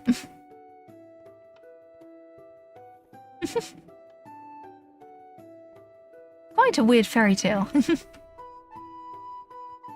Also, this is I'm just gonna do this one in Dutch. Tafeltje dekje, ezeltje strekje, knuppel in de zak.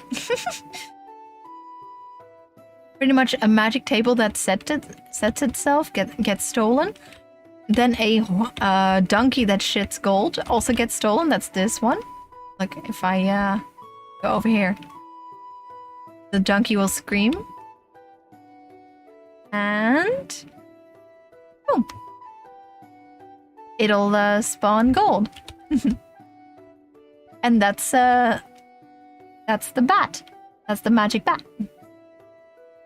Magic table. Whoa! Look here. I think it'll show it what it does. It's quite. Yeah, the donkey. The donkey poops gold. It's quite interesting, isn't it? I love this fairy tale forest so much. Such a beautiful fairy tales. But the table and the donkey get stolen. And then they also try to steal the bat. But the bat's magic ability is that it beats whoever is closest to it senseless.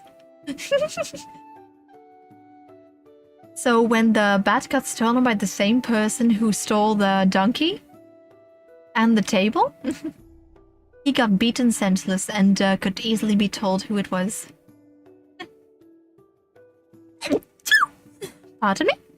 Pardon me? But yeah, crazy fairy tales. Look, here's the guy who stole the everything. It's quite a simple but fun fairy tale. Also, here's Snow White. Quite weird, but Snow White. Oh, there goes my frame rate. Good look. There she is. Thank you very much. There she is. Poor Snow White. And over here is the 6 swans. Have y'all ever heard the tale of the 6 swans? Quite a beautiful tale. Well, beautiful.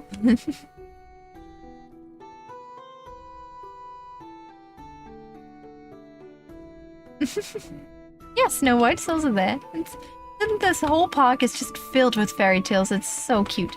Also, that's where Cinderella lives. The 6 swans. Oh, swans are beautiful creatures. Maybe we can get in.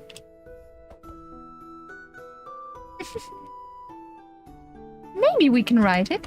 It's quite an interesting fairy tale. I could read the entirety, but let's get into a swan, shall we? You know what? While we're in the attraction, let me just see if I can find a fairy tale.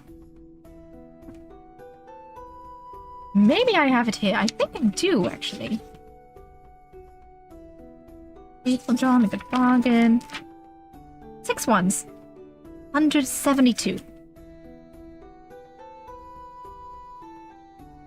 I'll see how long the fairy tale is, and if it is too long, we'll save it for tonight's stream. How about that?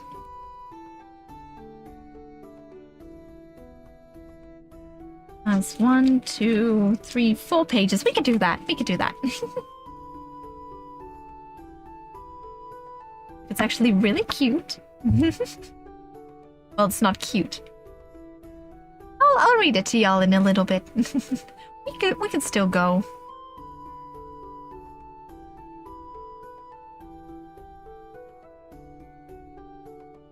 Look, there's a... I'll let you all guess what the fairy tale's about, actually. Just by the images they created here.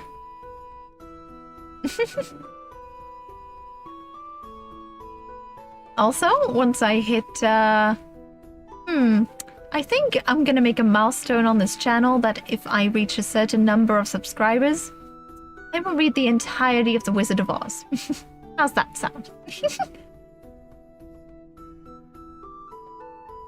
But I'll let you guess what the fairy tale's about just by what you just saw. How does that sound to y'all?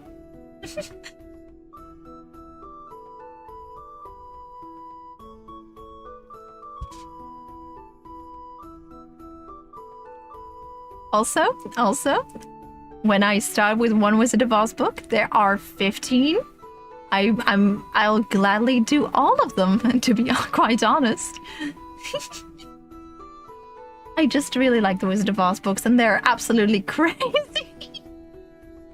They're a lot of fun. Wizard of Oz with voice acting. Yes, and it's the original fairy tale, so be prepared. Also, here's Cinderella. But let's look at this beautiful little place over here for a little while. There's like 15 in the public domain. There's even more. But there's 15 that were originally written by Frank Baum. And after that... Wow, Chad finally caught on to that little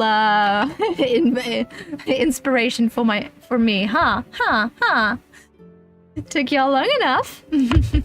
But yeah, that's been a very big inspiration for me.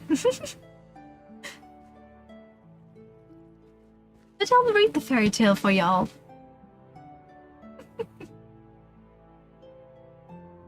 Let me see if I can read it for all you lovely people.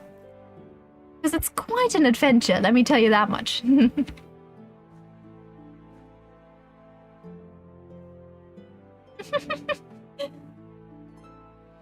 Once upon a time, a certain king was hunting in a great forest, and he chased a wild beast so eagerly that none of his attendants could follow him. When evening drew near, he stopped and looked around him, and then he saw that he had lost his way. He sought a way out, but could find none. Then he perceived an aged woman with a head which nodded perpetually, who came towards him, but she was a witch. "Good woman," he said to her,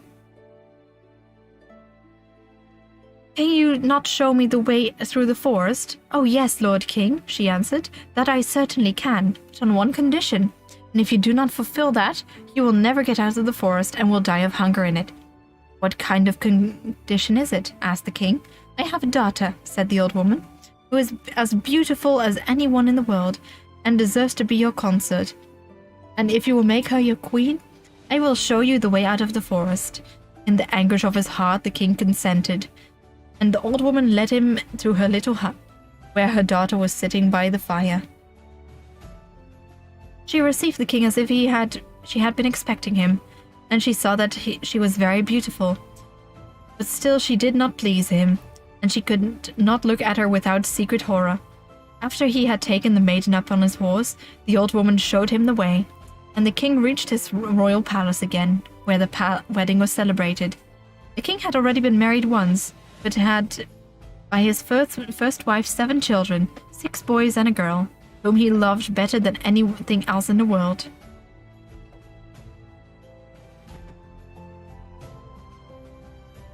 As he now feared that the stepmother might not treat them well, and even do them some injury, he took them to a lonely castle which stood in the midst of a forest. It lay so concealed, and the way was so difficult to find that he himself would not have found it if a wise woman had not given him a ball of yarn with wonderful properties.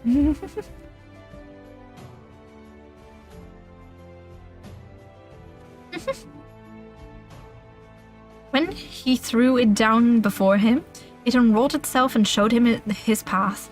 The king, however, went so frequently away to his dear children that the queen observed his absence. She was curious and wanted to know what he did when he was quite alone in the forest. She gave a great deal of money to his servants, and they betrayed the secret to her, and told her likewise of the ball which alone could point out the way. And now she knew no rest until she had learned where the king kept the ball of yarn. And when she made little shirts, and then she made little white shirts of white silk, and as she had learned the art of witchcraft from her mother, she sewed a charm into them. And once, when the king had ridden forth to hunt, she took the little shirts and went into the forest, and the ball showed her the way. The children, who saw from a distance that someone was approaching, thought that their dear father was coming to them, and full of joy ran to meet him. Just...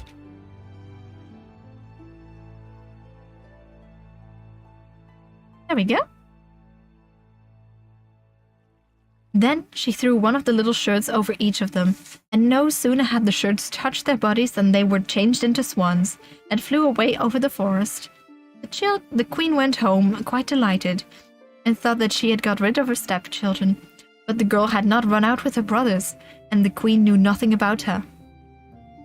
Next day the king went to visit the children, but he found no one but the little girl. "Where are thy brothers?" asked the king. "Alas, dear father," she answered, "they have gone away and left me alone."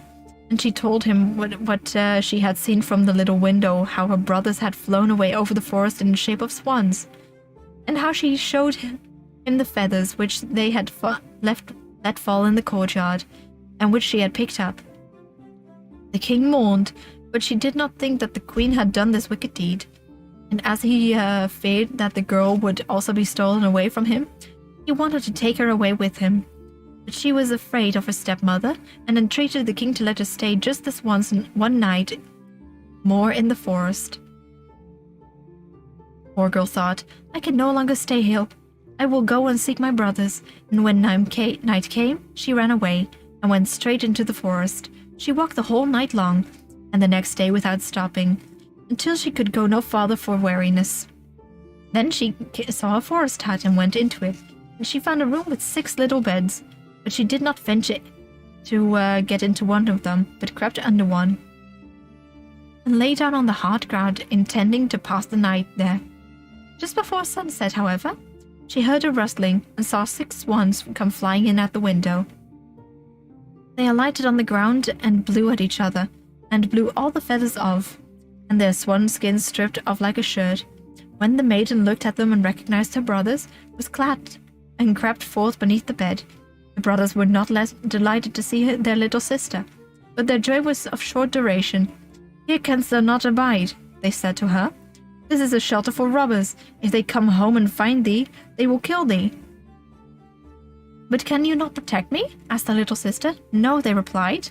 "Only for 1/4 of an hour each evening can we lay aside our swanskins and have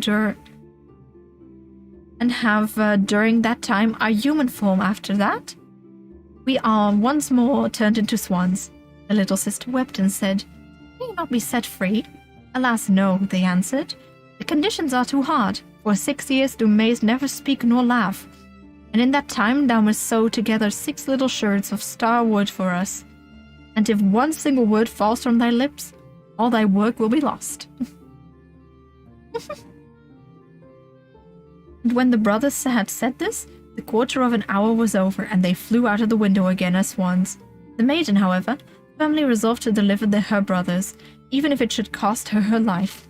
She left the hut, went into the midst of the forest, seated herself on a tree, and there passed the night. But next morning she went out and gathered starwood and began to sew. She could not speak to anyone, and she had no inclination to laugh. She sat there and looked at nothing but her work.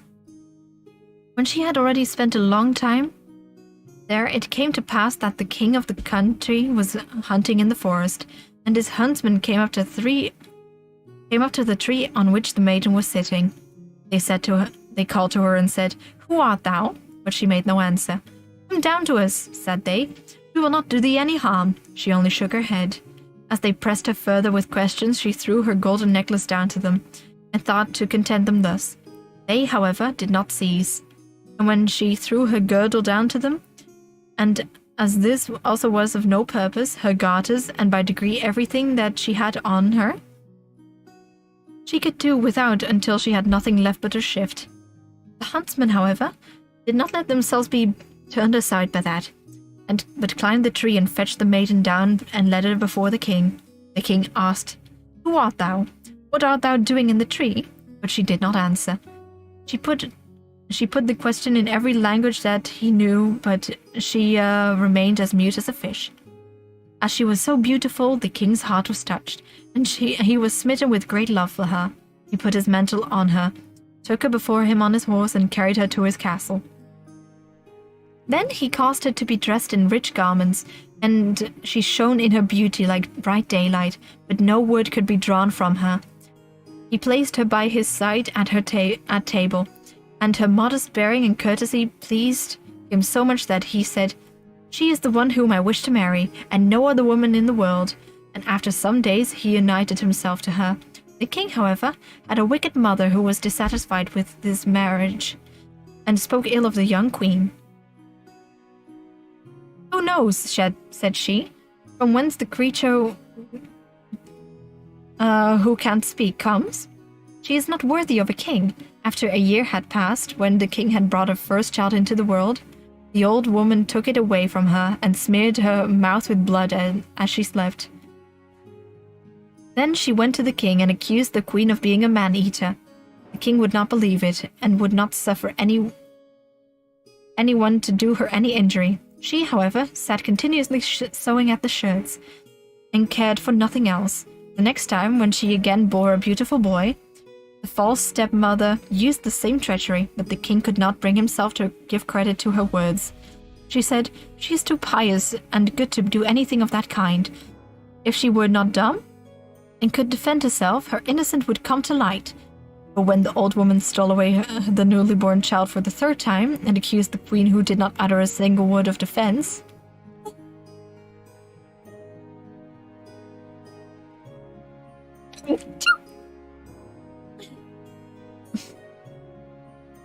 the king could not do otherwise than deliver her over to justice, and she was sentenced to suffer to death by fire. Fire! Fire! Fire. When the day came for the sentence to be executed, it was the last day of the 6 years during which she was not to speak or laugh, and she had delivered her dear brothers from the powers of the enchantment. The 6 shirts were ready, only the left sleeve of the 6th was wanting. Then, therefore, she was led to the stake. She laid the shirts on her arm, and when she stood on high and the fire was just going to be lighted, she looked around and 6 swans came flying through the air towards her. Then she saw that her deliverance was near, and her heart leapt with joy.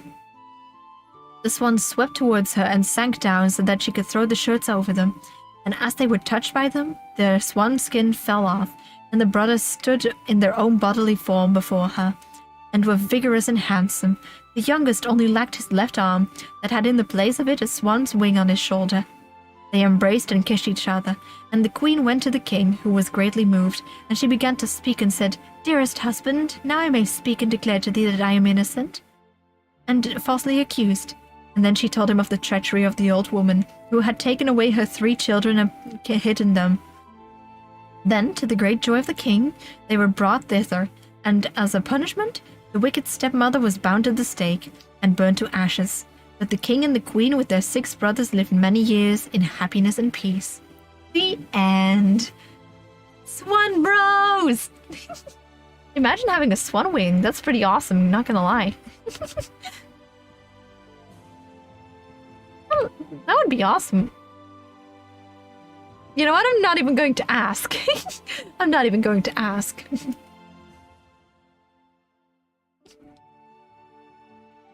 I wonder what part of the fairy tale are they at? Because look, there's little Cinderella.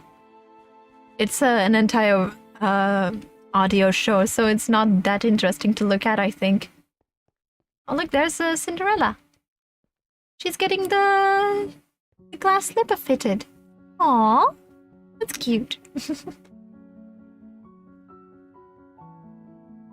Look at how pretty it is. I have that music box. I love that music box. Swan Bros! Look at how pretty it looks. It is even more pretty in real life. I wish I could go there. But, they're expensive.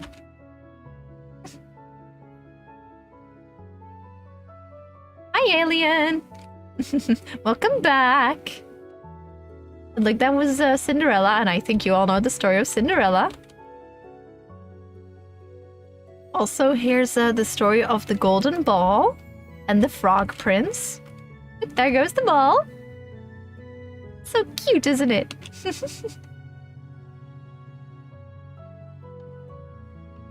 Swan Bros. Does thine foot slip to this plane trip? Say what you want. Cinderella had trip. Also, here's another Holle Bolle Gijs. Holle Bolle Gijs. Holle Bolle Gijs. Look, Holle Bolle Gijs. But this one's dead. It's a pigeon. And here's the magical clock. It doesn't do much.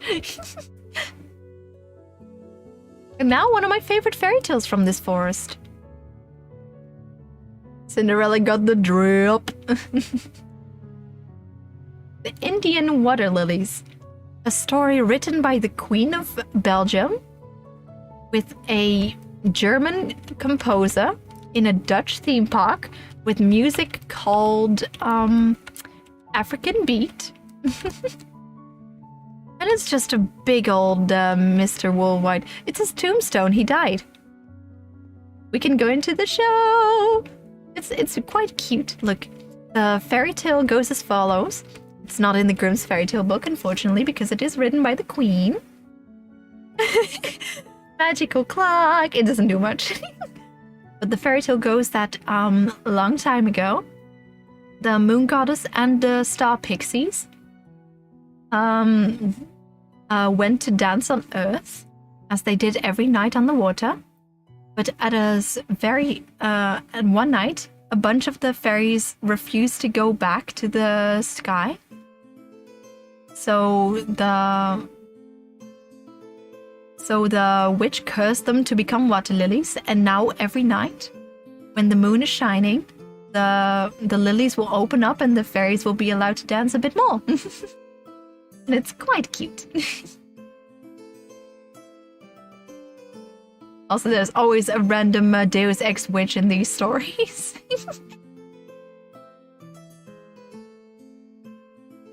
Look at how cute it is. I quite enjoy these fairy tales. Also, if you want to know what music is playing during this, look up African Beat on YouTube. Or just the Indian Water Lilies. Look, there come the fairies.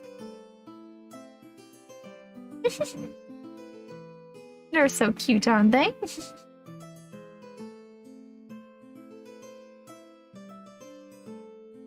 Oh, that's so pretty to look at. I really enjoy these kinds of things. And I hope y'all do too. Also, little shout out for Belle with glasses.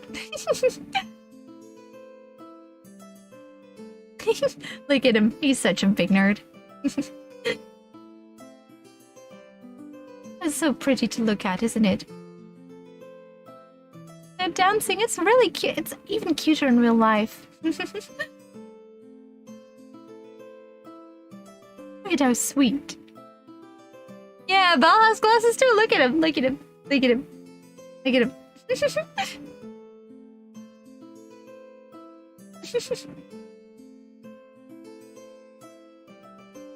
Grimbro number 1. I'm stuck with this plot. Grimbro number 2. Just out of witching it, bro. You want to know the best part? This fairy tale wasn't written by Grimm. By the Brothers Grimm. And actually, none of the fairy tales from the Brothers Grimm are actually written by the Brothers Grimm. Because they were the one who compiled them. They weren't necessarily the ones who wrote them. History lessons with Rushi. Which is always spice it up. Quite cute, isn't it?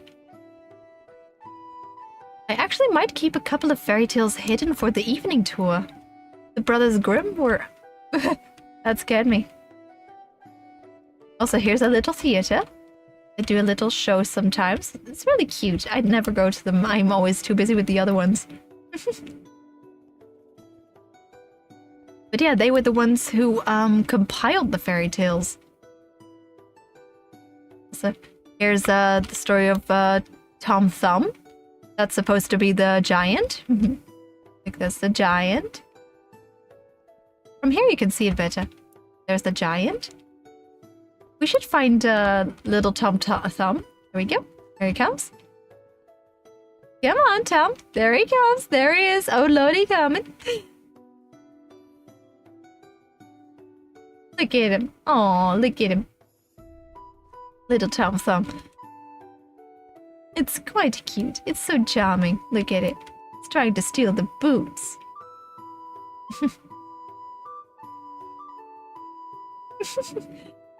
Damn it, kid. Oh, you can go. Oh. Oh. Oh. Okay. That's a thing we can do. Oh. Oh. It's Rumplestiltskin. Like, there's Rumplestiltskin. I think you all know the story of Rumplestiltskin, so I'll not dwell on it too long. Also, the entire point of the fairy tale is that you don't know his name, but there he is with his name, Rumplestiltskin. And I swear, if it was Beetlejuice, I would have already summoned him by now. Oh, this is the girl with the matchsticks. But I'm going to save this one for the evening tour. It's quite cute, isn't it? But this is the tale of the girl with the matchsticks. He really wanted that baby. Oh, this is the good one. The Emperor's New Clothes. Rumpelstiltskin from Shrek 4? Yeah, technically. Technically. Where's Wolfo twerking at the combo spot? Ask Wolfo. Why does it feel like just 30 minutes? That's why we're gonna do 2 streams.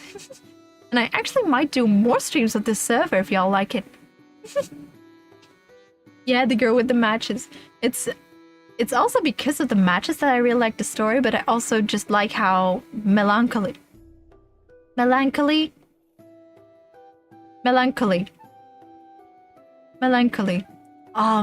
New Groove is good, but melancholy. It's a good tale. It's a good tale. The melancholy of it. I don't know how to pronounce that word. The Emperor's New Clothes. I think you all know this tale, but I'll summarize it.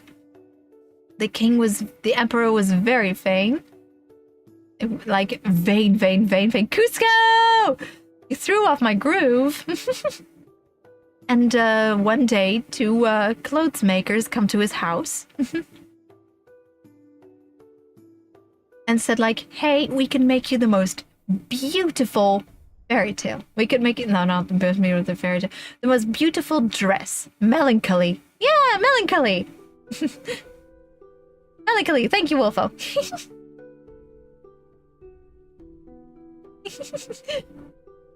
But we could make you the most beautiful garments you've ever seen in your life. So they started So the emperor was like, oh, hell yeah, that sounds awesome. So they started to get on with their work. And, he had people check in on them. And they didn't really have any fabric in their hands. But then they said, like, hey, it's done. So the king came over and was told to put on the clothes. But he could not see them. But the two clothes makers were just so excited, and they were like, oh, it's such a beautiful thing. Only the best people can see it. Only the highest people can see it. Only the best people can witness its glory. So the emperor was like, oh, I can't tell them that I can't see it. So I'll just wear it and hope for the best. So he goes outside, completely naked, and everyone laughs at him. The end. This is such a good fairy tale. Oh, hell yeah. The emperor loved swag. Some dude said they couldn't swag up his swag. Emperor thought he was wearing swag. Emperor was a fool. Fool. Had in time flashbacks. Snatcher's a good character.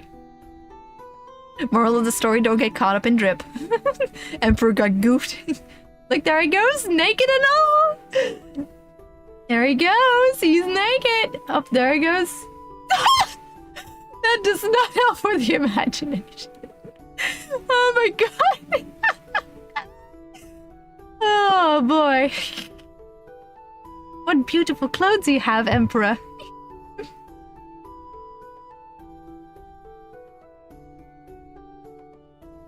Oh, how beautiful. Alright. Oh my god. Also, behold the fairy tale tree. Behold the fairy tale tree. It's the fairy tale tree. Look at him. He had his own show. He had his own show. Like, there he is. It's the fairy tale tree. He tells fairy tales. He's stealing my spotlight. He's stealing my spotlight. Fairy tale tree. It's the Wispy Woods tree. Woo! Look at him. Look at him having a good time. Look at that. He actually tells fairy tales in real life. It's really cute. Welkom, lieve kinderen. En ze leefden hier lang en gelukkig, maar er was een tijd dat het niet zo was. Oh, this place is awesome. I love this tree so much. It's so scary. Wispy Woods, is that you? That's a door. And this is the flying fakir. He doesn't do much. He just flies around with he just flies around on his carpet and plays the flute. That's what does the fairy tale tree do? He tells fairy tales, that's all he does. Like, here he comes. Like, here comes the fakir. And when he plays his flute, the flowers grow. It's really cool.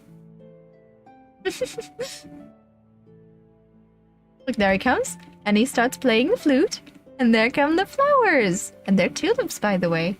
The flowers of the Netherlands. Kirby theme park. Oh, that would be awesome. I've heard there's a Ghibli theme park in Japan. I really, really, really want to go there. Look at that. Look at how cute. Also, this one is the Chinese... Hi there, Wolfo.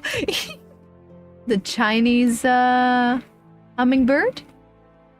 But I'll leave that one for a little bit. We'll leave that one for the night tour. Surprise collab with Tulip. And that's the end of the forest. And this is the gift shop. Look at how cute.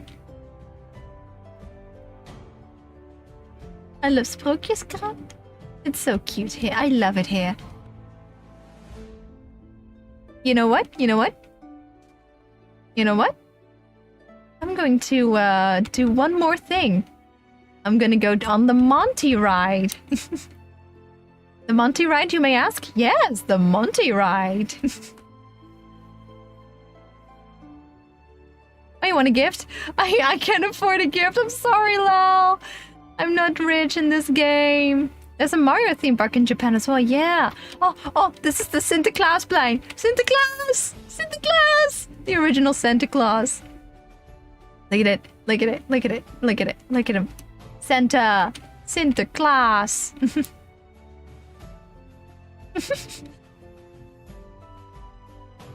I can't get the gift. I'm broke. Santa! Santa Claus! Oh, wow. Mad Duck actually beat me to it. Hi there. We desire gifts, Rushi. I'm broke. I'm sorry. I'm really broke. I can't get Charlie Gareth. I'm sorry. I can get you a coffee. I can get you a coffee. I can get you a coffee. Bucky Plur. The Pope at Red. It's actually a a saint. Just. But are y'all ready for the Monty ride? It's called Dream Flight.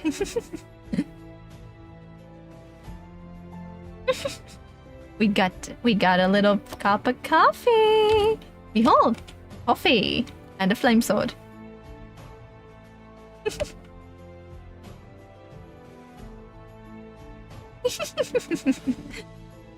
Leah, don't overwork yourself, please. Look, there come. Y'all ready for the Monty ride? It's literally the Monty ride, I swear. It's called Dream Flight, and it's about fairies and trolls. And they just do fairy and troll stuff. That's literally the entire attraction. Oh, and there's like giant castles as well. It's really cool. Just gonna get into the cart. There we go, got in. Woo! Monty right, Monty right, Monty right.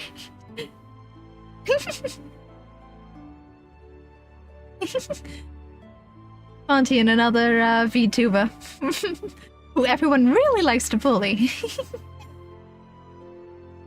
Let's just go on to the ride. Monty Gator is also an option. Take your pick.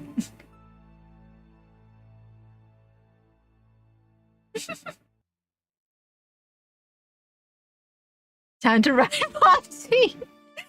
No, Ayla. This is a PG-13 place. Look at this. Time to ride Monty. Damn it, Ayla. Every time with you. That's gonna be a great prompt with Gardic, isn't it?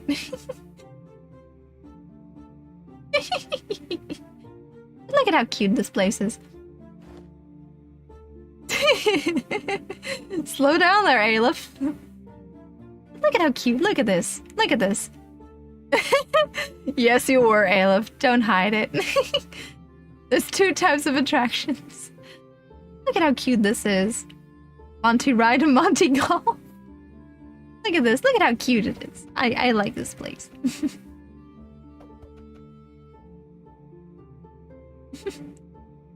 This place is wonderful.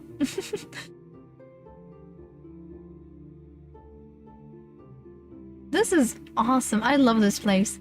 Also, this is the first time I'm on this ride with a special mod that makes me able to see everything from where you're supposed to see it. It's awesome.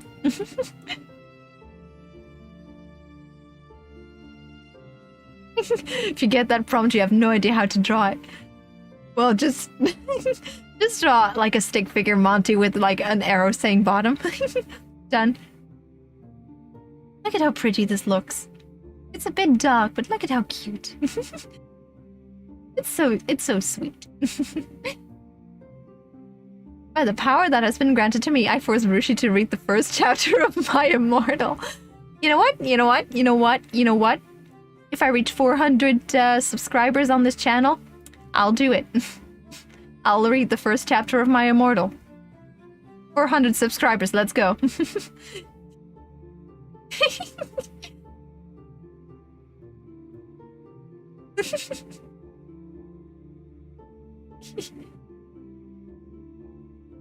I don't know what rides are, don't leave my room.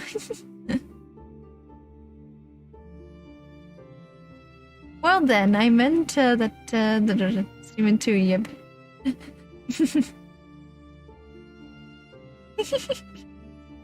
Sabi, we are reading fairy tales. Shiny! It's really cute, isn't it?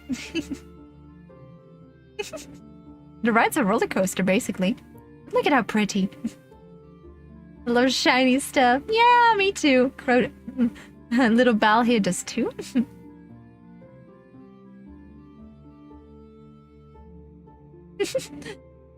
And that's why I'm here for y'all.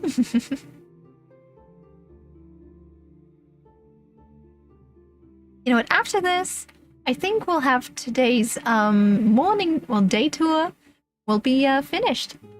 So look, here's the trolls. But I think after this ride, it's the end of the day tour, which means I will be streaming again in like 3 hours. bit more than 3 hours. 4 hours. And you're all still very much invited to come along. We'll see the little girl with the matchsticks. We'll see the Chinese nightingale. And maybe we'll ride some rides. Maybe I can force Aleph to ride Carnival Festival again.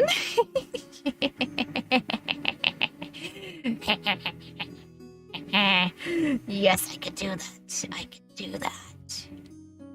There we go. We can do that. We can totally do that.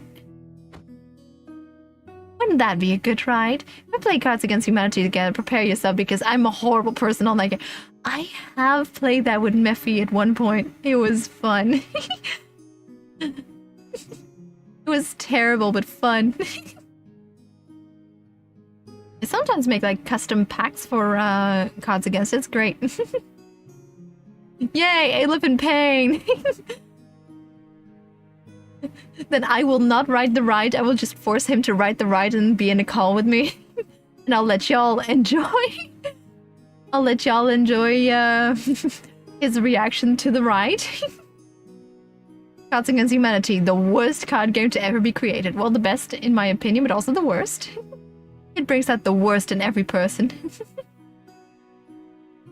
It's a really funny game. It's just very wrong. Very politically incorrect, to put it like that.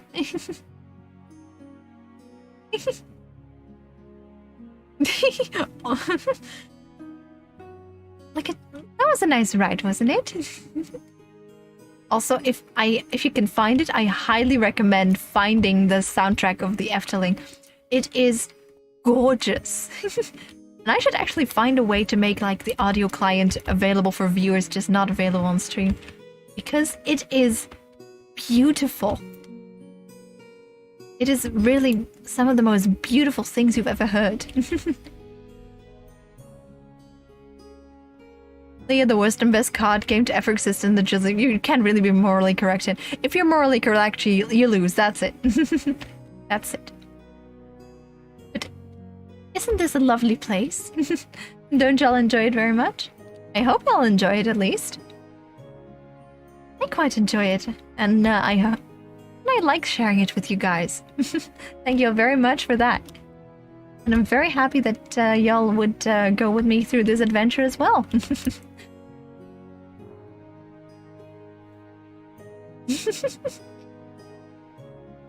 But just to give Aleph a little panic attack. Ew, morals. Ugh, gross.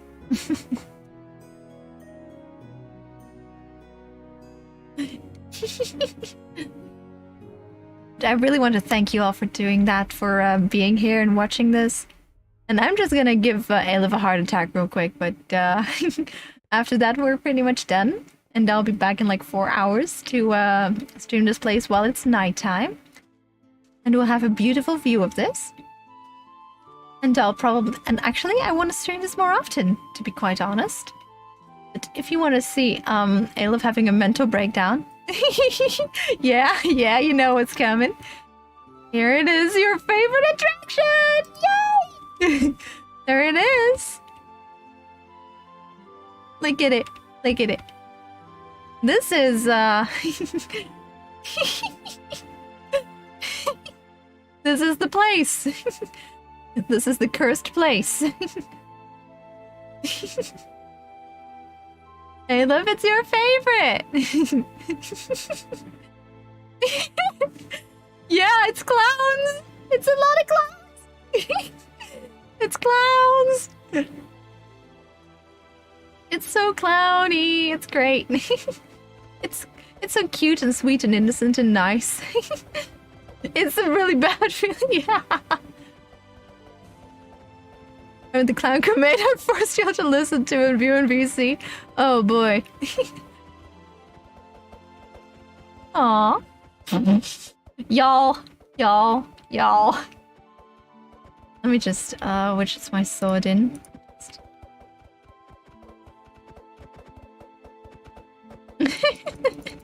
Just gonna smack them as well. It's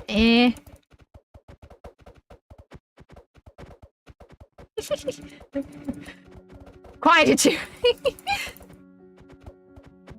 But this was nice, and I want to thank you all very much for coming along. And of course, I'll be back, and I will give a little spoiler for it, but the server actually runs in real time. So the entire server will be lit up. It will be a bit darker. It'll be so pretty. It will be so nice to look at. Duck has an egg because because he bought it from the gift shop. Egg. Yes, that's just a reason. Egg. There's no other reason. It's just egg. I think you can buy it here. You want to buy the egg? We can buy the egg. Behold, we're buying egg. Can we buy the egg? Yes, we bought the egg. Ooh, we bought the egg. We bought the egg. Look at this. We bought an egg. Made a list.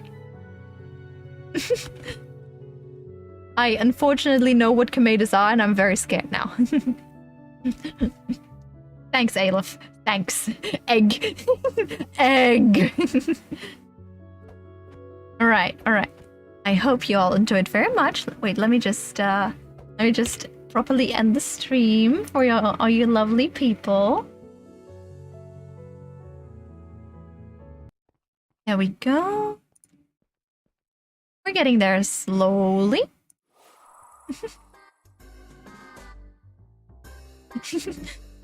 Thank you all very much for coming. This means a lot to me, to be quite honest. Do you fear that Colonel Sanders is a command? But I really enjoyed it, and I'm so grateful to be able to share something that means so much to me. And I want to thank you all for coming, and I'd love to see y'all again some other time. So thank you all very much, and I'll see you next time. Let me just turn down that volume. They're still hitting me. They're hitting each other in the game. They're still hitting each other in the game, by the way. The tour will technically continue. It'll be different parts of the park, and I'm sure that because of how much there is to explore, we'll see this park again in daylight another time. So thank you all very much for watching, and I'll see you all in the next one. Bye bye!